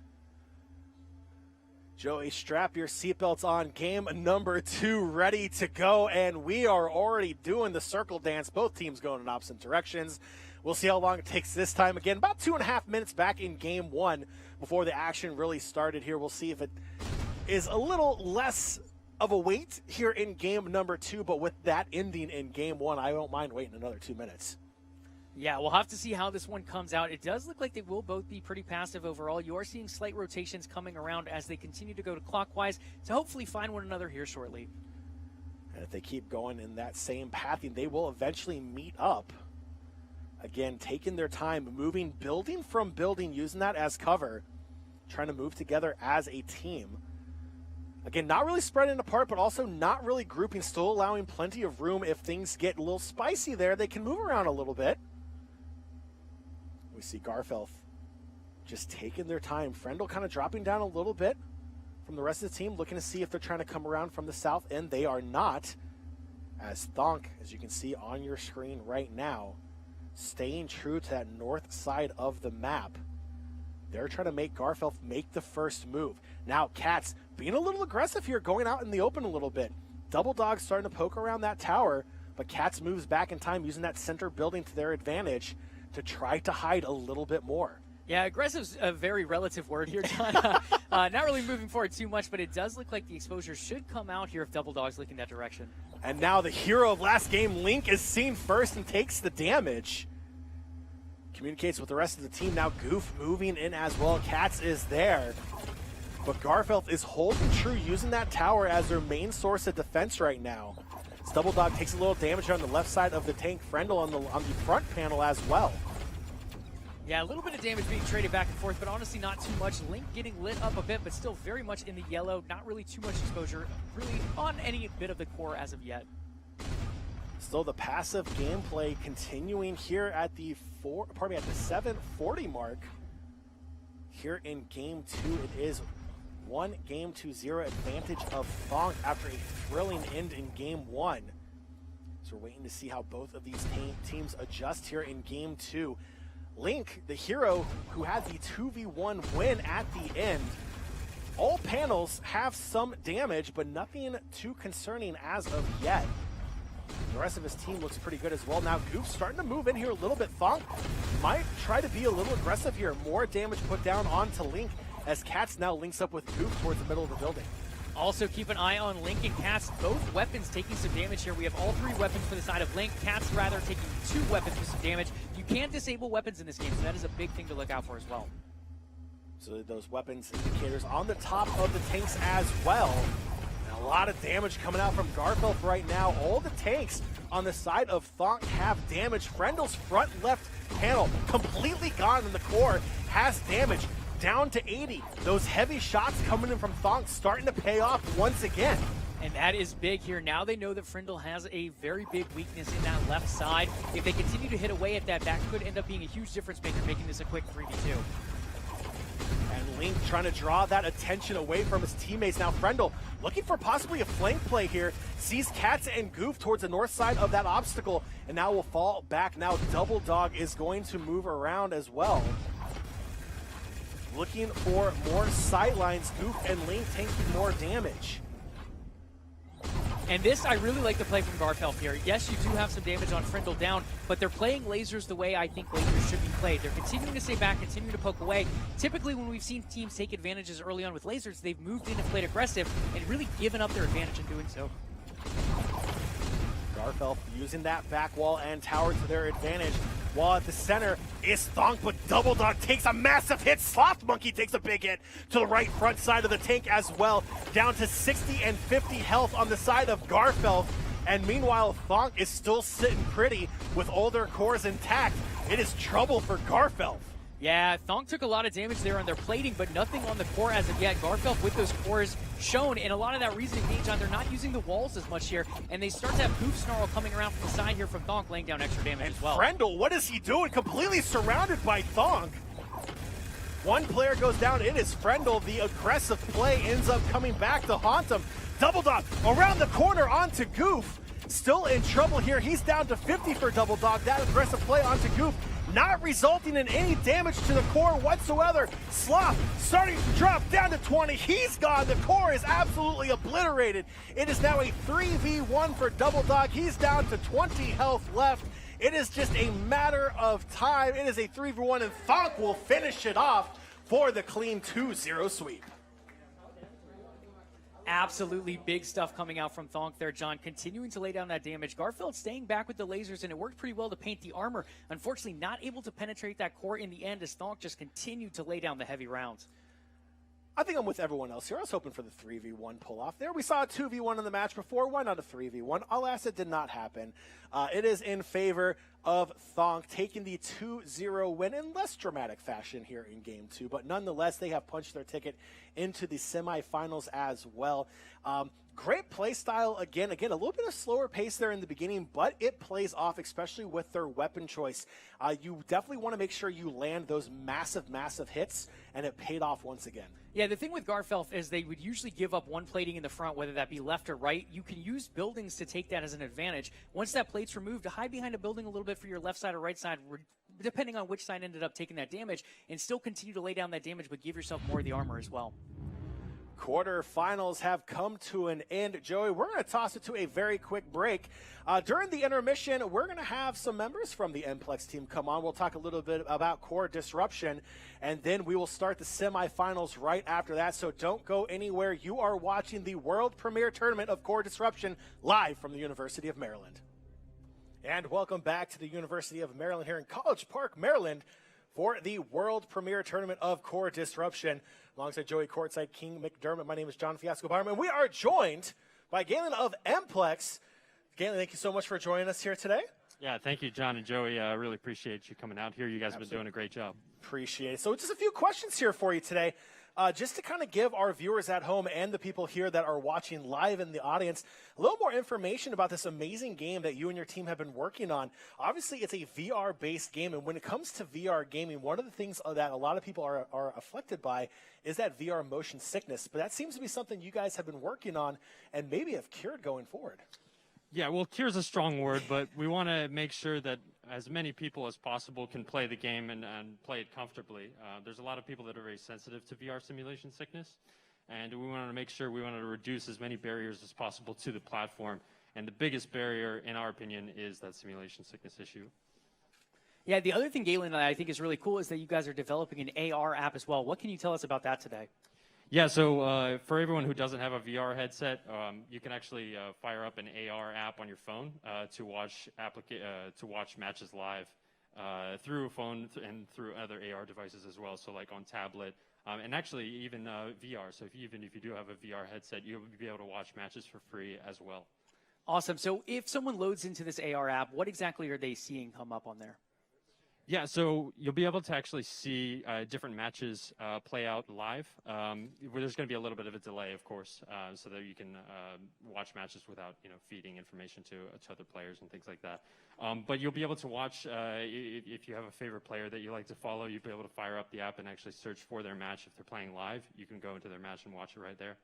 Awesome. And is this all an in-tank view, or are they getting the VR headset view, or are they looking more at the overall map, like from a top-down view? Yeah, it's going to be like a hologram. Looking down like in Star Wars where they had the hologram set up on the chessboard. It's something like that. An overhead view where you can kind of get a overall look at what's happening during the match. Sounds absolutely amazing. And the other thing, Galen, what is the price of this app? If someone wants to spectate on this, are they paying $10? Is it going to be free? What are we looking at? Yeah, no, it's going to be totally free. So on virtually every platform, mobile, AR devices, VR, it'll be a free launch to coincide with the game. Awesome. Well, so far today's tournament has gone fantastically. Is there anything else you want to tell everyone spectating today? Yeah, just the matches have been really great so far. I think a lot of the competitors have been learning along the way. Obviously, the game is still in pre-alpha, so some balancing issues are obviously apparent still. We're working on it. We're getting as much feedback as we can from the community. That includes these players here, but they've been making it work, and we really appreciate the support, and we've been getting a lot of positive feedback. So I think a lot of people are really enjoying it. All right, so with 4 matches down, we're going to the semifinals. How have you seen this community really take a hold of this project and really make it their own and play it in a way that brings this game to life? Well, these are the players that are going to be helping form the experience. So a lot of the feedback that we get, we put directly into the game. We're still a very small studio, so we're very agile, and we're able to take the input that people like. There were even suggestions that were just made yesterday before the match that we were able to get in this morning before the tournament started. So we're very quick and responsive to the community, and they're going to actually, they're almost going to be developers themselves. They're going to have a hand in making the experience. Absolutely fantastic. Galen from Mplex, thank you so much for joining us here on the intermission. We're going to toss it to a quick break. On the other side, the semifinals are around the corner. Don't go anywhere. You're watching Core Disruption. And welcome back to the University of Maryland for the world premiere tournament of Core Disruption. It is time for the semifinals, and up first, it's the #1 seed, Morons Cubed, going up against Team Trap Money. Absolutely, John. In the first match today, Morons Cubed came out and ran 9 lasers, 3 per tank. Overall, one of the teams to actually do it successful. We've seen a lot of teams go down on that strategy today. It looks like they will be running something similar, but they are switching in and bringing a railgun onto one of their Scorpion tanks. So we're seeing all Scorpions once again. The poor Talon tank hasn't been selected once at all today. The Talon, the other tank available for the world premiere tournament as well, but the Scorpion obviously being favored by all these teams. But yeah, Joey, absolutely. The Morons Cubed being the only team to successfully run 9 lasers, now switching up here in the semifinals. During the break, Joey, I did have a chance to kind of take a look at some of the teams here, and they were definitely talking strategy before going into the semifinals. Yeah, absolutely, John. And I think one of the reasons we're not seeing the Talon as much, looking back to the group stage, there were some heavier tanks available with the treads on there, like the Behemoth, for example. The Talon with a very high movement speed, able to really rotate around before the Behemoth was able to get the turret around on it, so that extra movement speed becoming a bigger factor against treaded tanks. So the top seed, Morons Cube, coming out with a little hybrid style. 1 tank solely not on lasers, so we'll see if that plays out as well. Again, Morons Cube, the #1 seed, played incredibly well during the play-in phase of this tournament just roughly a year ago. Now they're going up against Team Trap Money. There's a little bit of a hybrid feature themselves, but they're also favoring that railgun as well. Yeah, a lot of railguns on the side there. It looks like 5, 6, 7 railguns in total for the side of Team Trap Money. That ended up being very good for them in their last match, Sean. We'll see how it goes up against the #1 seed, Morons Cubed. Morons cubed on the blue side. Team Trap Money on the red. Both teams out of their hangars, and the semifinals are officially underway. As Team Trap Money is looking to try to pull the upset against the top-seeded Morons cubed. And again, Morons cubed played that little bit more of aggressive style that we saw earlier on in today's broadcast. We're seeing that once again. Both teams converging quickly. Now, this is a gamble. They're going through the alleyway here. They're kind of trapped. And now Team Trap Money has seen them. And now it's up to Morons Cube to try to back out. They are stuck in an alleyway. That position is not where you want to be. Not at all. And the damage coming down. Derpy taking a lot of damage to the front of his tank already. Team Trap Money had the advantage there. Poor positioning from Morons Cube. Now they're able to back out of it. Now they're looking to flank on the other side.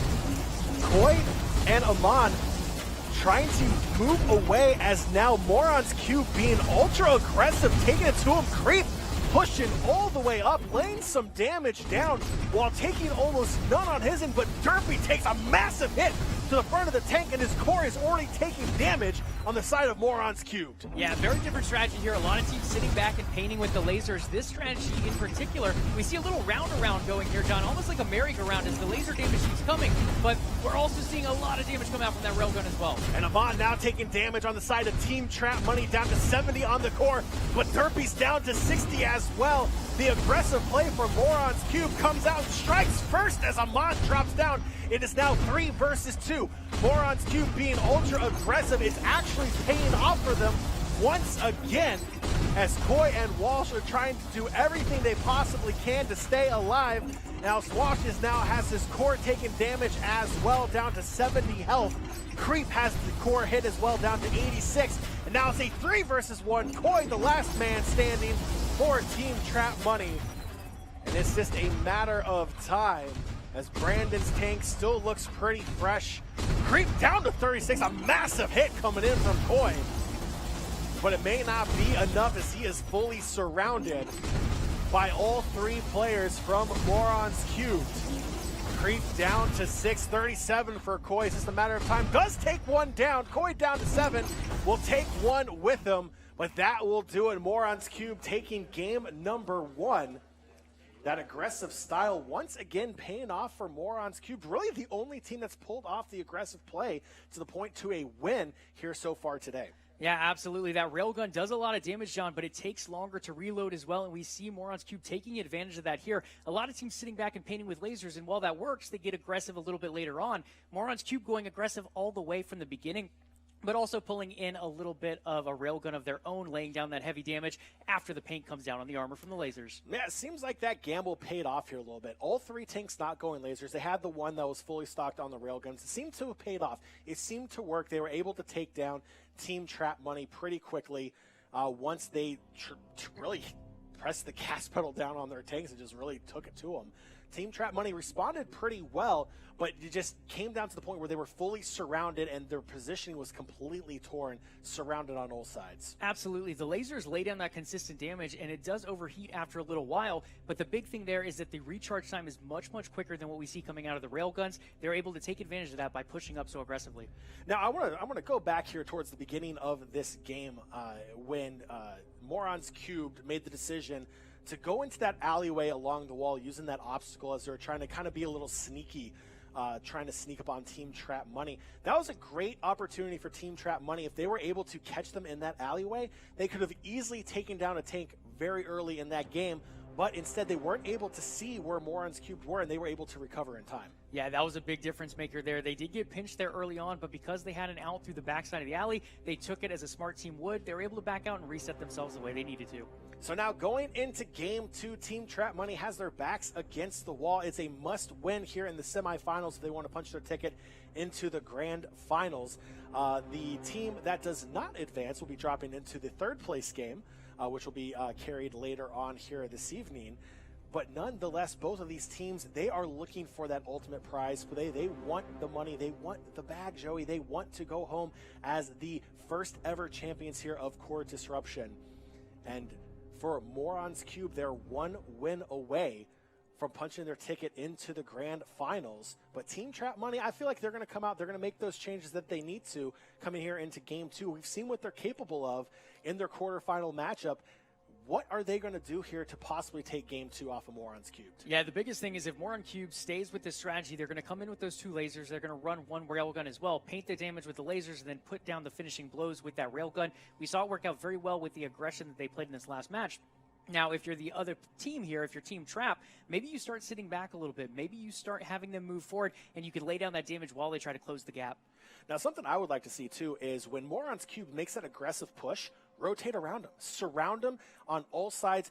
There's no way for them to be able to take a look at where every single person is on the other team. When that happens, you can easily put down that damage. And if you're running lasers as well, then that's a way you can put down more consistent damage. You have the railgun. It takes longer for you to reload and get your shots off in time. When you're surrounded like that, you can easily spread the damage around, and that might be a tactic that they can take here going into game 2.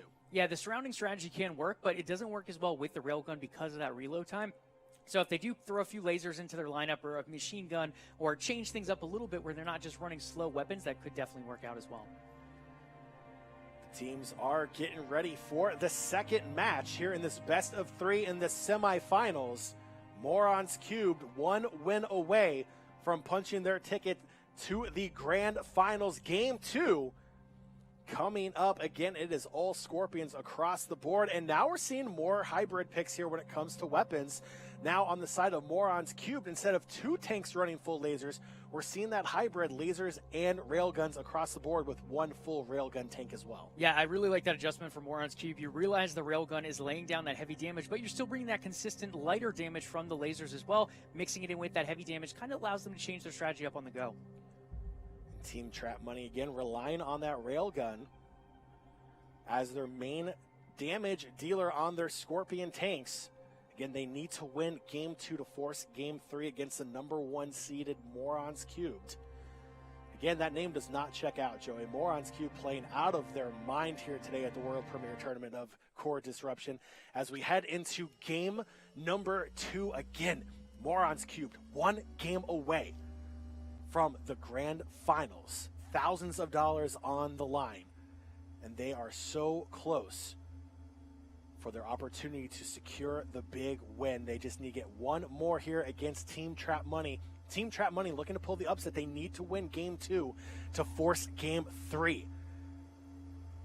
And in very unlike Morons Cubed fashion, a little bit of a slower start. Teams starting to try to feel each other out. Team Trap Money holding position a little bit, looking to use buildings as cover. Morons Cube being a little bit more mobile, swinging out wide. Now we see Koi and Amon moving up towards the center of the map. They know where Morons Cubed is now.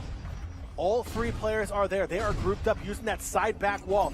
Koi is exposed along with Amon. All 3 players exposed for Team Trap Money, and the damage is starting to come out. Dark orange starting to appear on the front side of Koi's tank. Yeah, that is big, quick damage coming out from the side of Morons Cube. And then they use the building very effectively, wrapping around here, resetting themselves, and once again trying to find that line of sight of Koi. Morons Cube definitely being the aggressor again. Team Trap Money already having to pedal backwards. Moving backwards in a tank is incredibly difficult. They crash into each other. Koi and Amon make contact, and now they're all over the place trying to move around the damage coming out, but Morons Cube still taking a majority of the damage in that exchange. The tanks on the side of Trap Money still looking pretty good as more tanks collide into barriers and other obstacles on the field. Derpy moving around. Amon is right next to him. Don't know if he's aware of that, but the damage creep taking damage to his core. Morons Cubed in trouble. They might go down a player. 49 health left for Creep. Now, one big thing we're missing here, John, is the fact that they're all ganging up on Koi. That is their real objective here, to take 1 tank out early on. And while they are laying down that damage, now finally a lot coming in, down to 20 health remaining. Koi is going to drop here. Creep drops as well, though, so 2v2, and the damage already much heavier on the side of Morons Cube. Absolutely. Team Trap Money trying to pull off that win. It is close quarter combat right now. They're not spreading out. They are all staying grouped. Other cores not exposed as of yet. A lot of damage being put out. Derpy taking damage to the core now, down to 70. Walsh dropping down as well at 60. Walsh is in trouble. Both down below 50.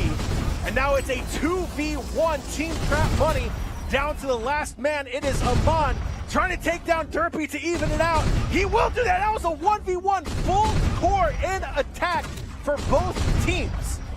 Amon and Brandon, 100% core still intact. Damage around all panels for Amon except for that back left. Brandon looking really good on the rear part of his tank as well. That's something that Amon wants to focus on is those front panels, but he's now taking damage. Down to 60 in this 1v1. Trying to rotate around. He's gonna get cornered. No, just misses the obstacle. 30 health left. He needs to put the damage down. Now he is stuck. Amon is in a situation he does not want to be in. He is currently trying to run away. He can't do it fast enough. Did his best. Started to get more damage down on that front right panel of Brandon's, but just wasn't enough to break into the core of the tank. And Team Trap Money takes the 2-0 series win in a hard-fought match there in game number 2. And Morons Cube going on to the grand finals. They'll have a chance to take home the big cash prize. Now for Team Trap Money, they'll drop down into the 3rd place game, and they will take on the losers of our next matchup coming up. But Morons Cube, the number 1 seed, moving on to the grand finals. Yeah, Morons Cube with another 2-0 here. And John, it was over well before that 1v1. The main reason being Brandon went untouched for so long in the back line, just continuing to lay down that railgun damage, damaging the backside of the tanks. So when you eventually move around back to the front, the damage is done on all sides, and there just really was no option to move around for Trap, as we do see Morons Cube close it out. All right, 1 semifinal down, 1 more to go. We're going to toss it to a quick break. On the other side, it's Savage Academy taking on Thonk. Don't go anywhere. More core disruption around the corner.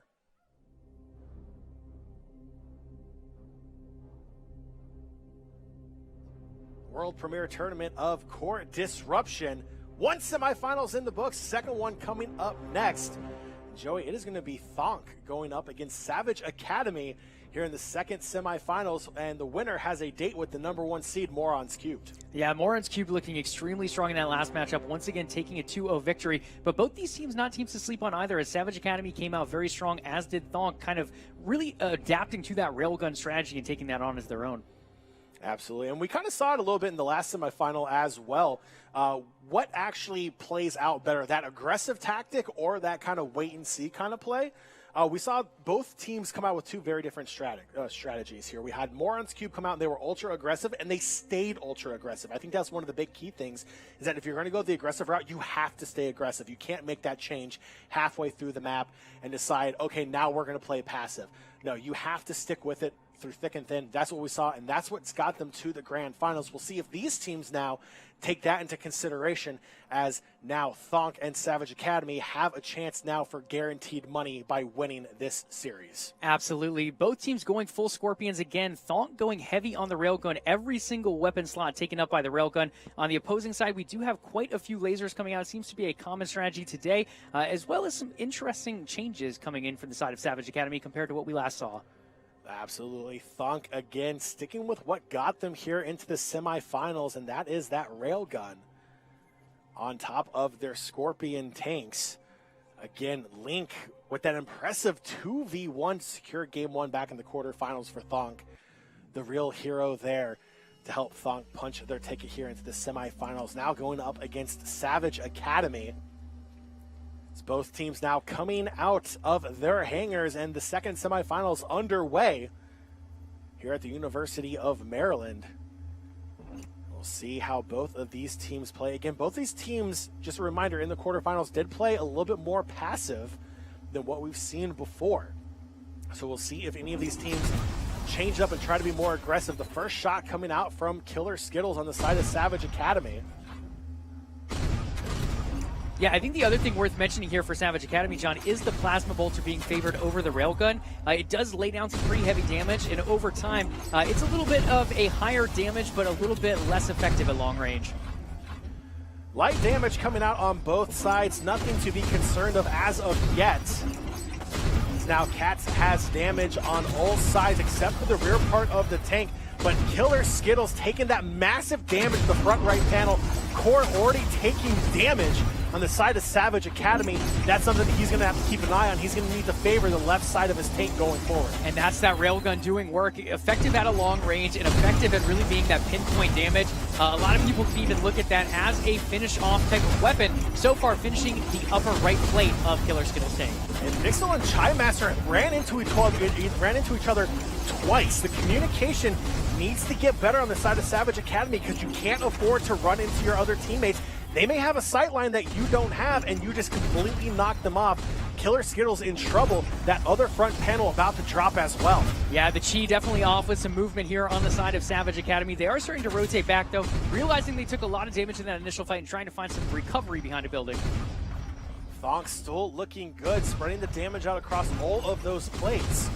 Core's still looking pretty good. Now Chaimaster's core down to 60 as well. Thonk just absolutely putting down some damage from distance. And Savage Academy is going to have to play a little bit more passive. They're going to have to try to find those far sidelines. They need to play a little bit safe since two of their players' cores are already taking damage. Killer Skittles now to 50, now to 40. Just damage after damage, taking hit after hit from Thonk. Yeah, so far in the fight of Railgun versus Plasma, it's looking like Railgun has a heavy advantage here, already taking down Killer Skittles, sending him back to the other side of the rainbow. A lot of damage coming down on Chaimaster Zen as well. Killer Skittles the first to drop. Chaimaster right behind him. Now Vix also down to 30. That entire front and front right of the tank fully exposed. Again, Thonk looking really, really good. As now it's about to become a 3v1. Chaimaster with some nice hits on a Cats, exposing the core. 72 health less on Cat's core, but he knows Chaimaster Zen is now there. And Chai's down to 20 as well. They're both one hit away. Vix is down. It's now a 3v1. And with 20 health left on the core, really don't think he's going to last too much longer. Now down to 10, now down to 0. And Thonk has taken it to Savage Academy here in game 1. We'll take the 1-0 advantage going forward. Thonk just laying down that thick damage time and time again, John. The railguns just do so much damage, and if they don't allow the opposition to move in, they just can continue to lay it down. We see it there shredding through those front plates and then eventually the cores. So we did see a little bit of change here in the second semifinal. We didn't see that ultra-aggressive tactic come out like we saw from Morons Cube. We saw both of the teams stick to the tactics that really got them here in the first place, and that was the passive play, taking those high-quality shots when the open sight lines come there, landing those shots, and eventually just waiting for the other team to make a mistake. And that's what we saw Thonk do, is wait for Savage Academy to make those positioning mistakes, lay down the heavy shots, and ultimately slowly pick them off as time went on. Yeah, and I just think overall the railgun just laying down so much damage in that fight. We did see the plasma bolter come out and do quite a bit as well, but in comparison, the railgun just such a heavy-hitting weapon. They use the buildings very effectively, kiting around them to reduce the damage they were taking, but then finding ways to get good peaks to put the damage back down on the opposing team here as they do end up with that first victory. Savage Academy backs against the wall. Have to win here in game 2, otherwise they are destined for the third place match. Thonk, one win away from a date with the #1 seed in the grand finals. $2,000 on the line in the grand finals. A massive difference there between first and second place there in the prize pool. You definitely want to win to bring home the big money here in today's tournament. And Thonk is just one game away from possibly doing just that. Going forward for Savage Academy, possibly some changes here. Maybe they need to play a little bit more aggressive. Maybe they need to maybe have Thonk on the back heel. Maybe they need to start forcing them backwards to try to get an advantage. Yeah, I honestly think the railgun is the very big difference here. We saw them go with plasma bolter over the railgun. While I don't think they need to go full railgun, I think switching those plasmas out for the railgun could end up matching the strategy a little bit better of what Thonk brought to the table. So we will definitely have to check that out as both teams are just moments away from loading in to the game lobby here for game number 2. Again, Thonk with the advantage, 1-0 in this best of 3 semifinal matchup. Both teams just finishing that loading process. Will be in game here soon. They are currently picking their tanks, picking their loadouts. We can kind of see there from that shot on screen, those side screens next to the players. It looks like the Scorpion is going to be picked once again. Really, the Scorpion's been picked all day. Who wants to play the Talon, apparently? Yeah, I mean, the Talon does have higher mobility, but again, when you don't have those treaded tanks in the mix like we did in the group stage, you kind of lose a little bit of what that movement brings to the table. You're not able to kite around the tanks as much. So in this case, you want to bring a little bit extra armor to the table, as we see each team deciding to elect into that as well. 3 Scorpions versus 3 Scorpions, and they are going heavy on the lasers here on the side of Savage Academy. Yeah, Savage Academy trying to pull a Morons cubed, if you will, trying to win on the old laser front here for Savage Academy here. Thonk, though, also doubling down on that railgun. They're going full railgun as well. So, you know, obviously it worked for Thonk. They're going to try to get that win here. Again, Savage Academy is going to try the laser tactic once again, and we'll see if that actually works. John, I hate to say it, but I don't think it's going to work too well for him. I mean, overall, what we saw when we looked at it is the railgun just brings so much damage, and while the full laser strategy can work like it did for Morons Cubed in the opening match, a number of other teams fell with that same strategy. So unless they're going to play ultra aggressive, I think Thonk does have the advantage coming in early on this one. Both teams out of the hangar, both teams making their way around the circle known as the amphitheater, as they're trying to find where each other are hiding, using those buildings as coverage as well. We see Thonk taking their time. They're in a really good position as well with where their buildings are located. Now with Savage Academy, they're about to be in a really wide open spot, and that's going to be possibly a disadvantage there, as the sightlines might be favoring Thonk as both teams finally start engaging. Cat's kind of cut out there a little bit, but has plenty of buildings to hide behind and possibly get back. Looks like 2 players are coming around for Thonk. They're looking to go for the flank play. Goof and Link are maybe waiting way too long. No, such a misplay coming out there, John. Catch is getting caught out so early on. The core already disrupted, very quickly played. I see what they're trying to do. They're trying to get that early peak, but in the end, John, such a big misplay. Now Killer Skittles as well, down to 40% health left on the core.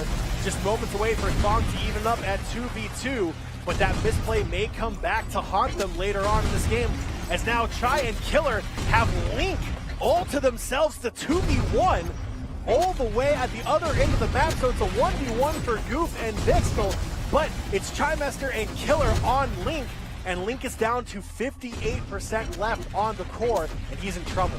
Yeah, Link separated there in a 2v1 situation. Killer Skittle taking some damage as well in his fight, but unfortunately for Link, the paint just keeps coming down. The full right side now exposed.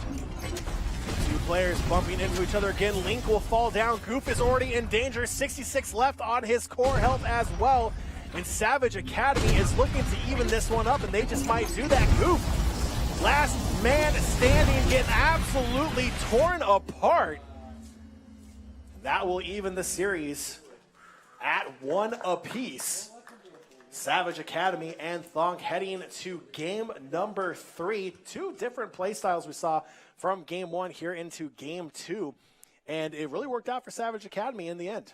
Yeah, I don't know if it was meant to play out that way, though, overall. I think Thonk was trying to get that early information to find out what side they were rotating from. Unfortunately, it ended up being the side with 1 player versus the side with 2. They weren't able to rotate back quick enough, and being in a 3v2 that early on is just not a situation you want to be in as Thonk. Yeah, that kind of wraparound flank play that they're kind of looking for really did come back to haunt them. I mean, you cannot isolate one of your players like that, especially if you don't have information where the other team is, because as soon as they started that rotation, Savage Academy moved straight in, and it was seconds before the first player dropped down for Thonk. Absolutely, and they just watched Morons Cube do the same thing. You play those lasers, and if you can corner someone out and really direct your fire on them, it can work very effectively, especially when its 2 teammates are across the map, so they really took advantage quickly there. So it all comes down to game number 3 in this best of 3 between Savage Academy and Thonk. The winner moves on to the grand finals to take on Morons Cubed. And the loser will drop down to play Team Trap money for the 3rd place victory, which still pays out some money. You won't go home empty-handed there if you take home 3rd place.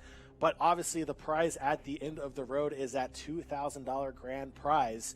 And Morons Cubed sitting in the grand finals here, just waiting to see who will be joining them. They're taking notes. They're probably sitting a couple rows behind us here, Joey, taking notes on both of these teams to find out how they're going to play in that grand finals. But so far, coming down to game 3, winner moves on.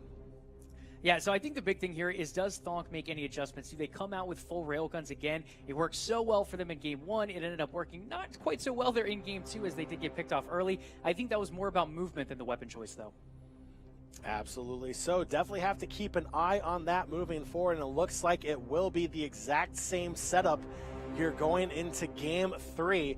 Thonk, all railguns. Savage Academy, all lasers. Everyone rocking the Scorpion here in Game 3 of the second semifinal. The winner moves on to the grand finals for a chance at $2,000 in prize money.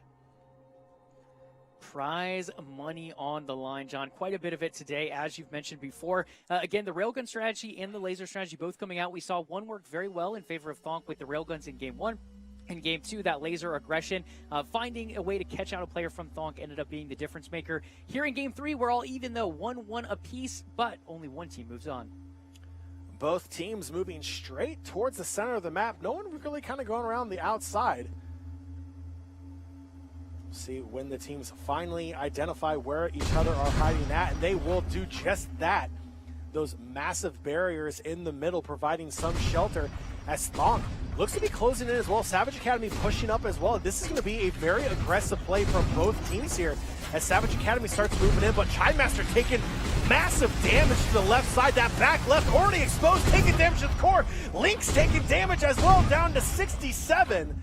Two players, one on each team. Core is already wide open. Goop is in trouble as well. Stuck alongside an obstacle. Will finally manage to get out of it. Killer Skittle trying to put damage onto Cats as well. Chidemaster still with 9 health now. 2 panels wide open. The front left for Link. Back left for Chai. Now the front left for Killer Skittle's open as well, taking damage on the core there. 2 players down to 90 core health on Savage Academy. 58 for Link. Massive exposure for Link. He'll have to try to favor that left side, but it's not much. He is being absolutely deleted. Down to 13 core health. It's just a matter of time. Killer comes around. He's going to try to finish him off, down to 10 health left on that core. And there goes Link. With all those panels down, it's just a matter of time. And now it's a 2v1 advantage for Savage Academy. Yeah, Link got a little separated from the rest of the group there, and in the end ended up taking a lot of damage and losing his core as a result. We do see a little 3-on-2 action here. The lasers continuing to rain down on the side of Thonk, but Thonk returning damage as well. Thonk landing some massive hits. All cores touched on the side of Savage Academy. Goof still looking pretty good. The damage spread out quite evenly across all of the plates. Goof is in a great position here. Wait, it looks like Goof may have Goof might be upside down. So Cats is trying to move around now as well. Core damage taking hits. Maybe he might try to go over and help him out, but Goof is completely upside down. That's definitely not going to help him out. He's not going to be able to do too much there. We'll have to get official ruling on that as well to see what happens.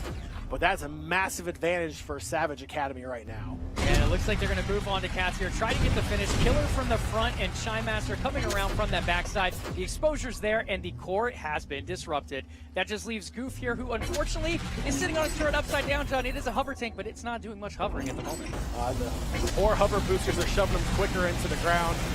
This is just, that was just brutal.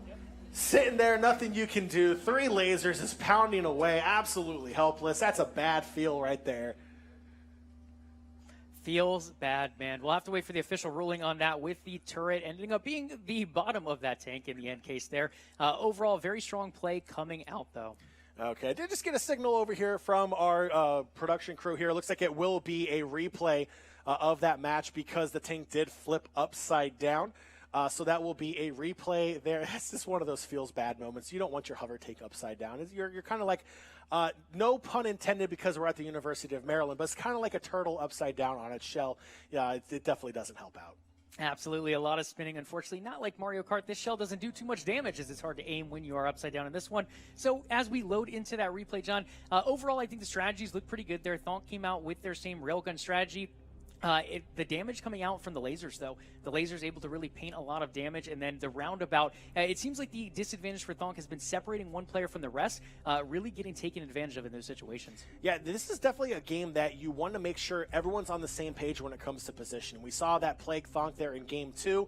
when two players looked like they were possibly either going for a flank or trying to find information. It really came back to hurt them in the end. It cost them game 2. Here in game 3, we saw a little bit of it as well. The communication may not have been there, and the players were spread too far apart. They did try to pull it together there. I'd be kind of curious to see how that played out there if that one tank did not flip upside down. They were putting down some pretty good damage onto Savage Academy from those railguns. So it wasn't like they didn't have a chance. They just needed to land more shots. They possibly could have pulled off the 3v2.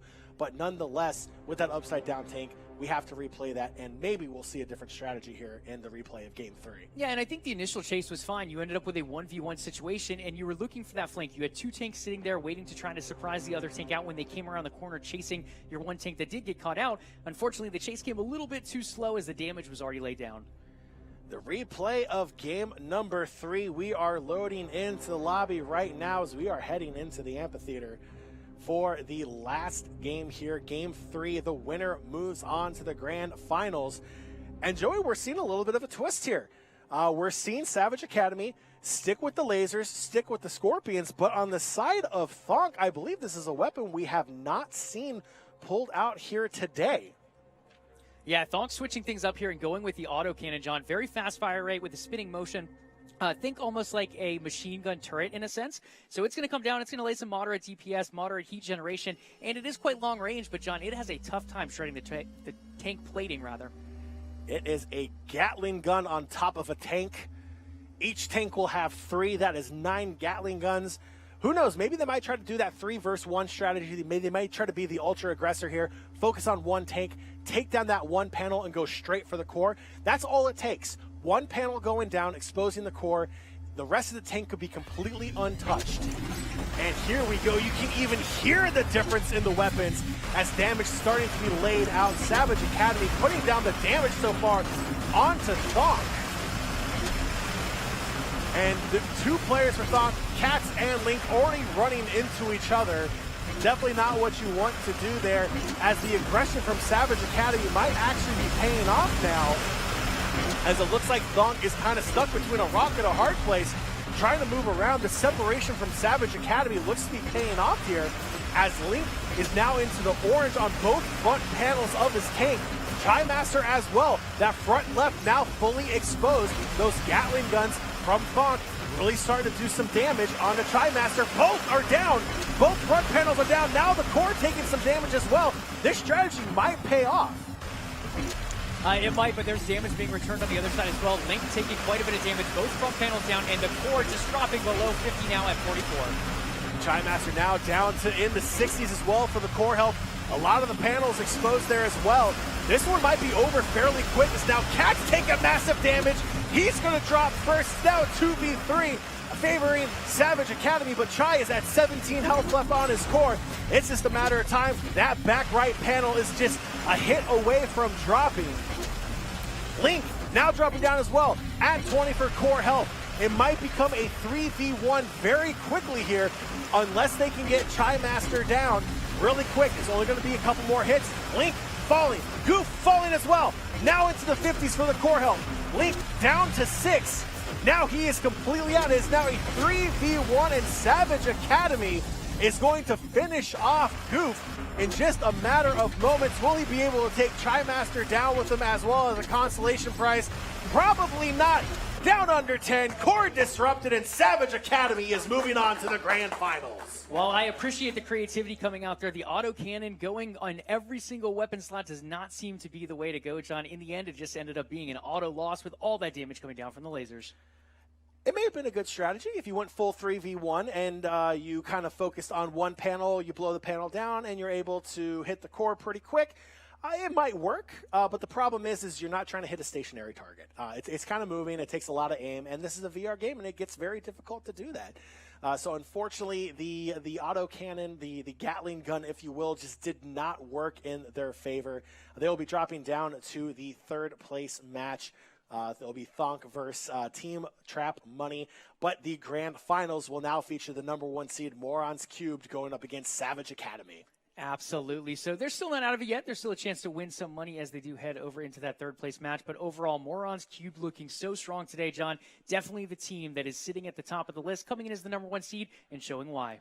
2 more matches to go. It's a third place match, then followed by the grand finals. We're going to toss it to a quick break. Don't go anywhere.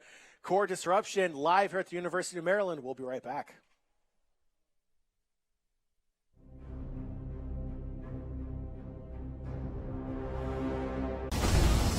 Lamont's front part of his tank already taking damage, and Team Trap Money starting to move in, trying to be the aggressor. Link has all of his plates touched. Blaze is taking a lot of damage as well. That front left panel already in the orange.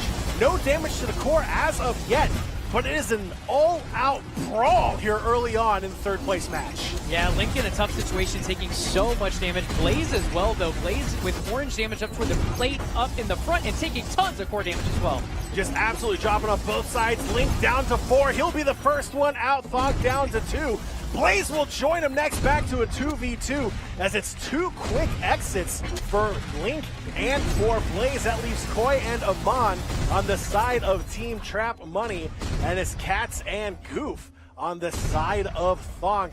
And now we're going to go back to playing that using that obstacle there in the middle. They're trying to look for those sight lines, as now Koi is caught out and Goof is going to punish him for that mistake. They're going to try to rotate around this obstacle, using that to deflect some of that damage. Yeah, almost all the opening damage going down on Blaze and Link, and that's why we see those tanks out of the mix so quickly on. On top of that, though, Koi taking some orange damage for the front left with his plating.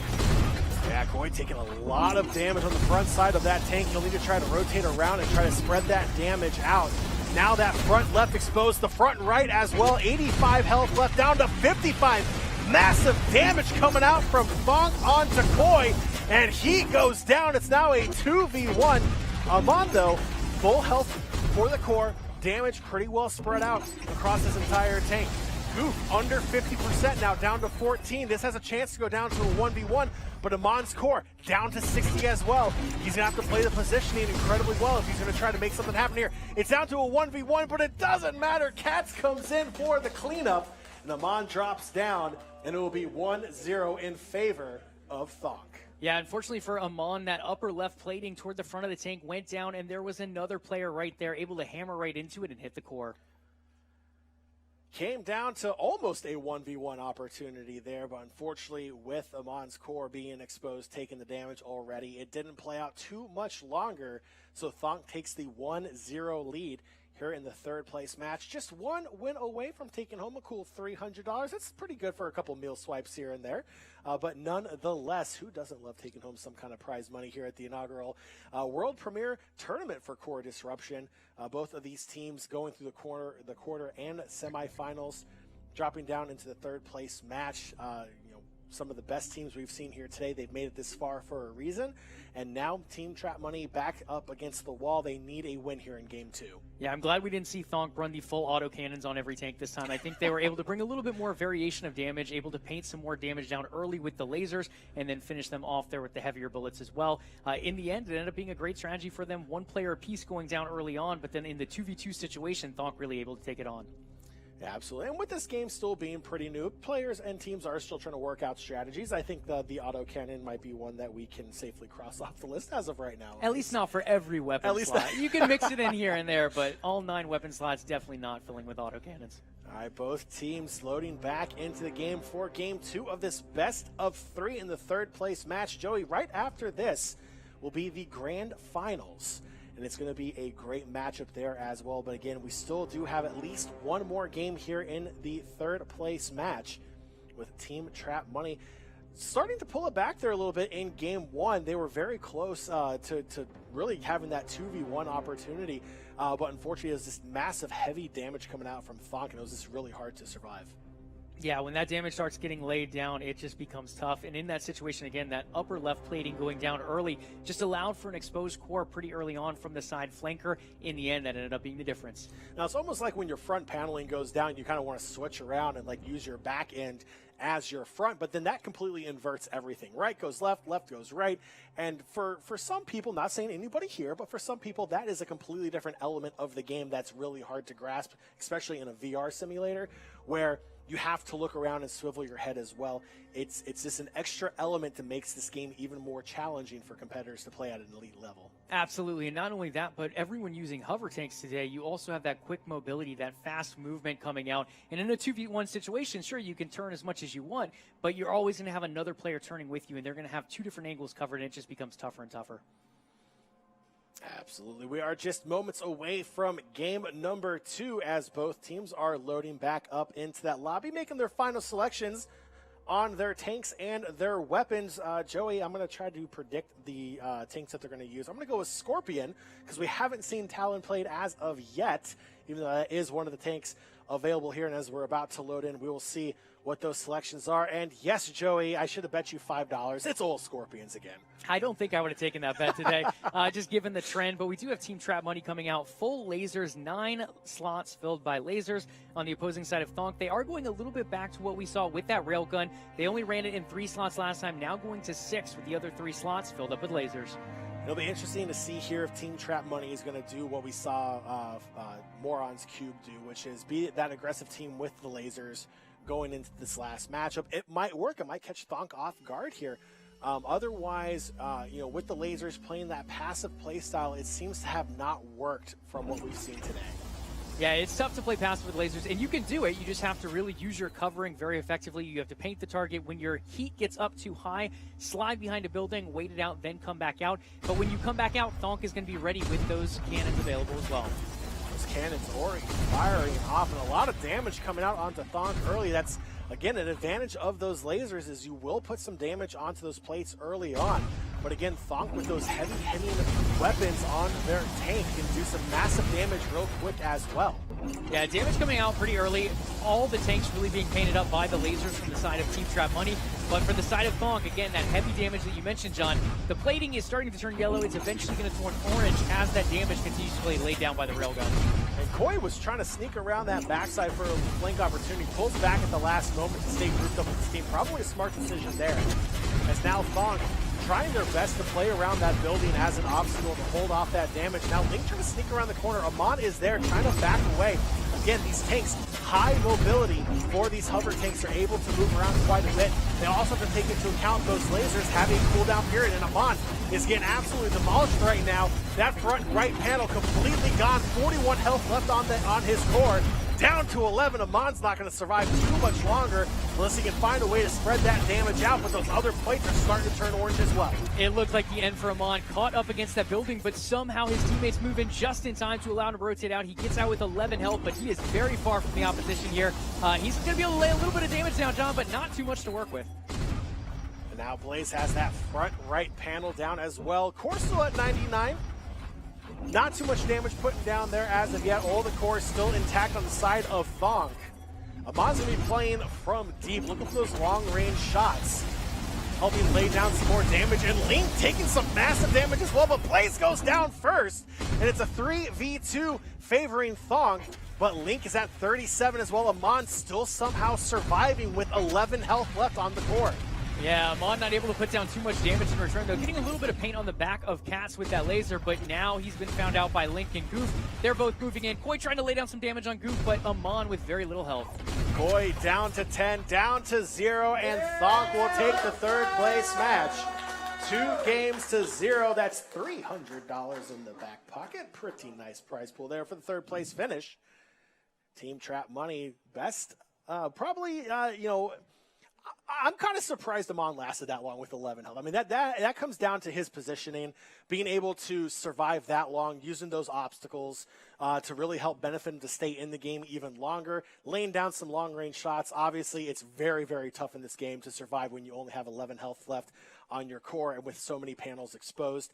But, again, shout out to Team, Trap Money. It was a very tough matchup here today for them, but finishing 4th overall is not bad for the first ever tournament. Yeah, absolutely. The rotation from his teammates to keep him on alive was great, but because of that, he took so much damage. He had to move out of the way and able to paint a little bit back and forth, but unfortunately not enough to stay in the game as it does get closed out by Thonk. And Thonk takes home the third place prize, going home with, again, $300. That's not bad for finishing third, Joey. But up next is our grand finals with $2,000 on the line. It's the number 1 seed Moron Cubes going up against Savage Academy in the grand finals. We're going to toss it to a quick break. Do not go anywhere. Those grand finals are coming up next. Live back from the University of Maryland in College Park, Maryland, it is time for the grand finals here at the world premiere tournament of Core Disruption. Alongside Joey Courtside, King McDermott, my name is John Fiasco Byram, and it is time that we are heading in to the grand finals. It is the first seeded Morons Cubed going up against Savage Academy in the grand finals. $2,000 on the line. One team will go home $2,000 richer. Yeah, absolutely. Quite a bit of money on the line here. Even the loser goes home with a little bit as well, but obviously they want to be the winner in the end. Two very strong teams. Morons Cube yet to drop a game today. We'll see if they can keep that up against Savage Academy. And we're already seeing a big strategy change here from Morons Cubed. If you remember, if you were with us from the start of the program today, they were the team that pretty much set the tone. Old Lasers, rush comp, it feels like, going straight into the other team and just absolutely demolishing them. And it worked up until this point. They have made that change. Joey, 1 tank with lasers, 2 tanks featuring other weapons. Well, and they started doing that in the earlier rounds as well. They went all lasers, then they moved in and put 1 tank on full railgun, the other 2 on lasers. Now we see that rotation even a little bit more extremely with just 1 tank, all 3 spots on lasers, with the other 6 spots related to the railgun. Both teams out onto the amphitheater. Moving around, they are destined to collide in just a few moments. Will that aggressive play from Morons Cubed continue, or will we see them try to lay back a little bit? Both teams finding each other pretty quick here. Not even full 30 seconds in, we already have shots fired coming out. Morons Cubed taking the early damage here, trying to lay it down, rotating around. Derpy could be in a tough situation here, getting caught up a little bit. He's on the backside there of VIXLT. And Vixel taking some damage as well. Now quickly rotating around. This one's a little fast-paced, and we've seen Derpy taking a lot of damage, down to 27 on the core. That front right panel fully exposed. Chime Master taking damage. He goes down first. Derpy still holding on at 27. It's a 2v3 in favor of Morons Cube, but it can be easily evened up here. Down to 16 for Derpy. Morons Cube doing everything they can to keep that advantage. Killer Skittles only has the left side of the tank damage. That full right side, massive advantage for Killer Skittles, but is already taking damage because of that left damage. Down to 40 on the core health. Down to 10. Killer Skittles, with not a lot of damage, gets his core absolutely destroyed. And now it's a 2v1 here in the grand finals. And it looks like Morons Cube will be taking game 1. It looks like it, John. That core is exposed there for Vixel, taking a lot of damage from those lasers as they continue to rain down here from Creep and Brandon. Game 1 in the grand finals in favor of the number 1 seed Morons Cubed. They're off to a hot start here in the grand finals, and they move even closer to that $2,000 prize. Now, again, second place goes home with $900, but that's an $1,100 difference, Joey. I definitely want to go home with that $2,000. So we'll have to see what changes Savage Academy will be making here in the second game, going up against the heavily favored number 1 seed for a reason, Morons Cubed. Yeah, I really liked what Morons Cubed ran here. You pull out the lasers, but then you have those 2 tanks full of railguns that just supply big damage output. It takes a little while to get through that first initial layer, but once you do, that core just melts. Absolutely, and the teams are getting ready for that second game here. Joey, we saw that aggression come out from Morons Cubed once again. They're not changing that play style. That's what got them here, that aggressive play. Yeah, they're changing their weapons, but it's still coming out to their advantage. They're staying true to what they know, and that's essentially a rush comp from what we're seeing from Morons Cubed. It's really up to every other team in this tournament to find a way to stop it, because as of right now, they're untouchable. Yeah, and there were some nice rotations there. They were able to pinch a couple targets. In doing so, you can lay down so much damage on a full side of the tank. They're able to take out a lot of the front, but also the backside with the rotation. And because they did that, there's just no safe spot to turn to at that point because you're taking damage from every angle. See the players for Savage Academy finishing loading up their tanks. All Scorpions probably once again. I doubt that anyone would pull out the Talon as of right now. Going into the grand final, selecting their weapons going forward. Kind of curious to see what Moron Cubes picks here, because they have been changing those weapons as the as the tournament has gone on today.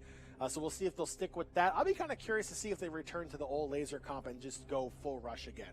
I think you stick with the exact same thing. It worked very well, and we've seen them rotate more from lasers to railguns as the event has gone on. Still keeping that aggression, as you mentioned earlier, but laying down heavy damage. And we are heading into game number 2 between Savage Academy and Morons Cubed. And again, we are seeing some changes coming out here. But it's all Scorpions once again. Lasers on Creep, and it's going to be the railgun on Brandon and Derp as well for Morons Cubed. Morons Cubed are just one game away from that $2,000 prize. Savage Academy has to make those changes. They have to find a way to win game number 2 here in the grand finals. Teams are loading in. Tanks are in the amphitheater. It's game number 2. It's 1-0 in the series in favor of Morons Cubed. Again, one game away from being crowned the grand champions.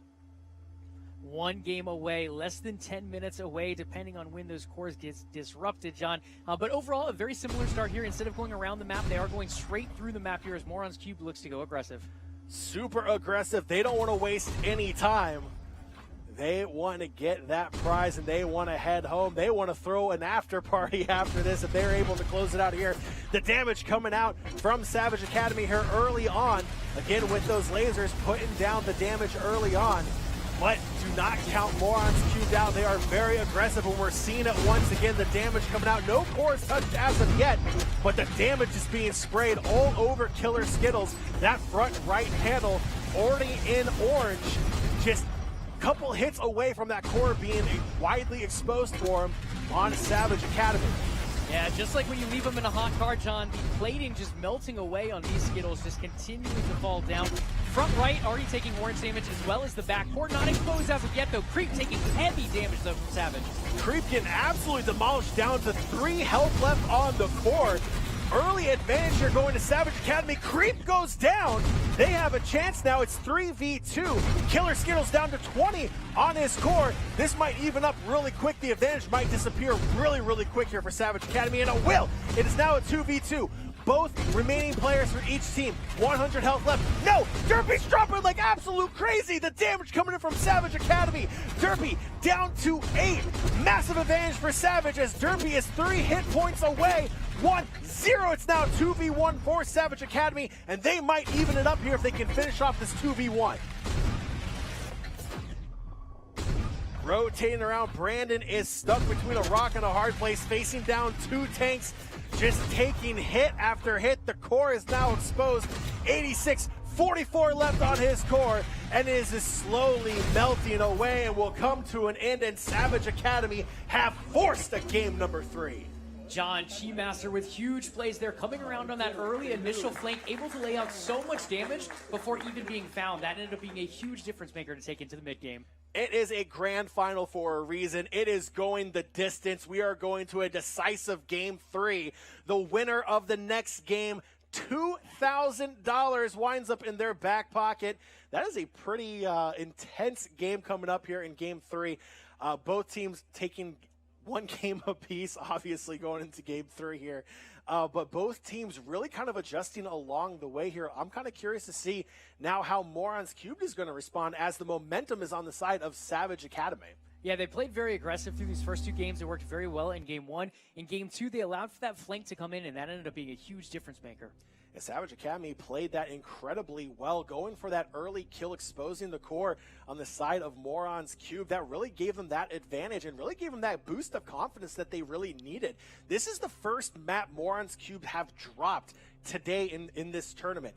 So that is a very, very big win already for them, being the only team to do that. Now they just need to do it one more time, and then the grand prize is theirs. Yeah, huge confidence booster there, and that's exactly what you need going into the final match of a best-of-3, taking down that #1 seed, finally giving them their first loss of the tournament, potentially a match loss if they can pull one more map. It all comes down to Game 3. Winner wins $2,000 and the title of Grand Champion of the first ever Core Disruption Tournament here at the World Premier Tournament at the University of Maryland. We are heading into Game 3, and Joey, it was such a close matchup. We're not seeing any changes whatsoever here. We're seeing Moron Cubed come out with the same kind of setup. We're seeing Savage Academy come out with the same kind of setup as well. Joey, this is going to come down to just accuracy, positioning, and being able to close out those kills quick. Yeah, I mean, overall, the weapons were fine for both sides. They both laid down the damage they were supposed to. The difference maker being the movement, though. G-Master able to come around from that side, as we mentioned earlier. Morons Cube doesn't have to look for those flanks. If those flanks come through, especially bringing that Plasma Bolter, it can lay down some heavy damage from the backside. It has come down to Game 3. We have gone the distance in the World Premier Tournament of Core Disruption. We are less than 10 minutes away from finding out who will be taking home the $2,000 prize and crowned as Grand Champion. And Morons Cubed, it got them here. They're going to keep on doing it. The aggression coming out, cutting right through the middle of the map. Savage Academy knows what's coming. They are playing a little passive, staying behind that large structure, keeping separate. They know where each other are. They're now jockeying for position towards the middle. And Derpy sees them. The damage starting to come out. Derpy taking some damage on the front right side of the tank along with Creep. Chai Master taking damage all the way around his vehicle as well. Little bumping going on as well as they're trying to gain positioning. Derpy and Creep looking to take down Chai real quick, but Derpy's already down to 10. His core is exposed. Savage Academy has an advantage. Derpy falls down early. 1 minute in, Derpy is down. It's 3v2 for Savage Academy. Yeah, big stuff coming out there. And on the return side, Chai Master now with the core exposed, taking some damage from that front right. Morons Cube trying desperately to even this one up. Now under 25 health left for Chai Master. He is down as well. It's back to a 2v2. Health and plate-wise, favoring Savage Academy. It's just now that the other two players are starting to take damage on those plates. And it looks like they're trying to go for Creep, though. Killer Skittles did peel off and is now going to lay damage into the back of Brandon. And Creep bumps into an obstacle. That's going to be a challenger. He's going to have to try to back up, and he will. Brandon coming over to help his teammate out as well. Killer Skittles is there, laying down the damage. Creep taking a lot of damage all over the place. Vixnell as well, taking damage under 30 on the core as well. It is going to be a barn burner to the finish. 51 health for Creep. Vixnell's going to drop down. It's now 2v1. It is all down to Killer Skittles. Has to be able to pull this off. His target has to be Creep to even it at a 1v1, and that's what he's looking for. He can't focus on Brandon. He needs to use that advantage. Creep dropping down to 22, down to 10. He's almost done it. It might be a 1v1. He needs to find that positioning to get Creep. Creep drops down. It's a 1v1. Both players, 100% no. Skittle drops down to 50% in the core. It's going to be a barn burner. Can Brandon finish it off? 20% left for Killer Skittles. Trying to find a way, and he will fall down. Brandon secures it for Morons Cubed. Brandon getting the job done in the end, John. When they started chasing there, they allowed Brandon to get so much damage done on that backside, just laying away with that railgun. We've seen how potent it can be, and this ended up being the huge difference maker here, just going around, allowing Brandon to get almost 4 to 5 shots off uncontested. Huge, huge damage. And good sportsmanship coming out from both teams here. Shaking hands at the end of that hard-fought match. It went the distance. It went to Game 3. Now they're just quickly chatting here real quick before Morons Cubed will be awarded a very large, oversized check equaling $2,000. Joey, that is a pretty little prize pool right there. Morons Cubed right there. $2,000, that check going home with Morons Cubed. Absolutely, a huge victory there, not only coming out in the global release here, or the global show-off, really, of this game, Core Disruption, but also going home with the prize pool in the inaugural esports event. What a great thing to hold. And Savage Academy going home with $900 as well. That's $900 more than they had when they walked in here, so you can't be too upset with that. money all around as we take a look at our first place team, Savage Academy. Pardon me. Ooh, that was my apologies there. That is Morons Cubed, your grand champions. In second place, Savage Academy. And in third place is Thonk, all going home with money in the bank today. But Morons Cubed, your grand champions, $2,000 in their back pocket. All right, with that, thank you everyone for tuning in for today's stream. Hope you enjoyed the world premiere here of Core Disruption. This game, again, still in development, but you got a little bit of a taste of how great this game is and how great it will become once more maps and tanks are even released here. We got talked to several developers here today as well. We got a preview of what's coming up, so definitely keep an eye on Core Disruption going forward as this game does go live soon. Absolutely. More tanks, more maps, more weapons. It is all coming. And that potential battle pass being teased as well, John. Lots of great stuff coming for this game. So excited to continue to watch the development. Again, a big congratulations to all of our competitors here today. And a big congratulations to Morons Cube taking home the grand prize. Thank you so much for watching, and we will catch you next time.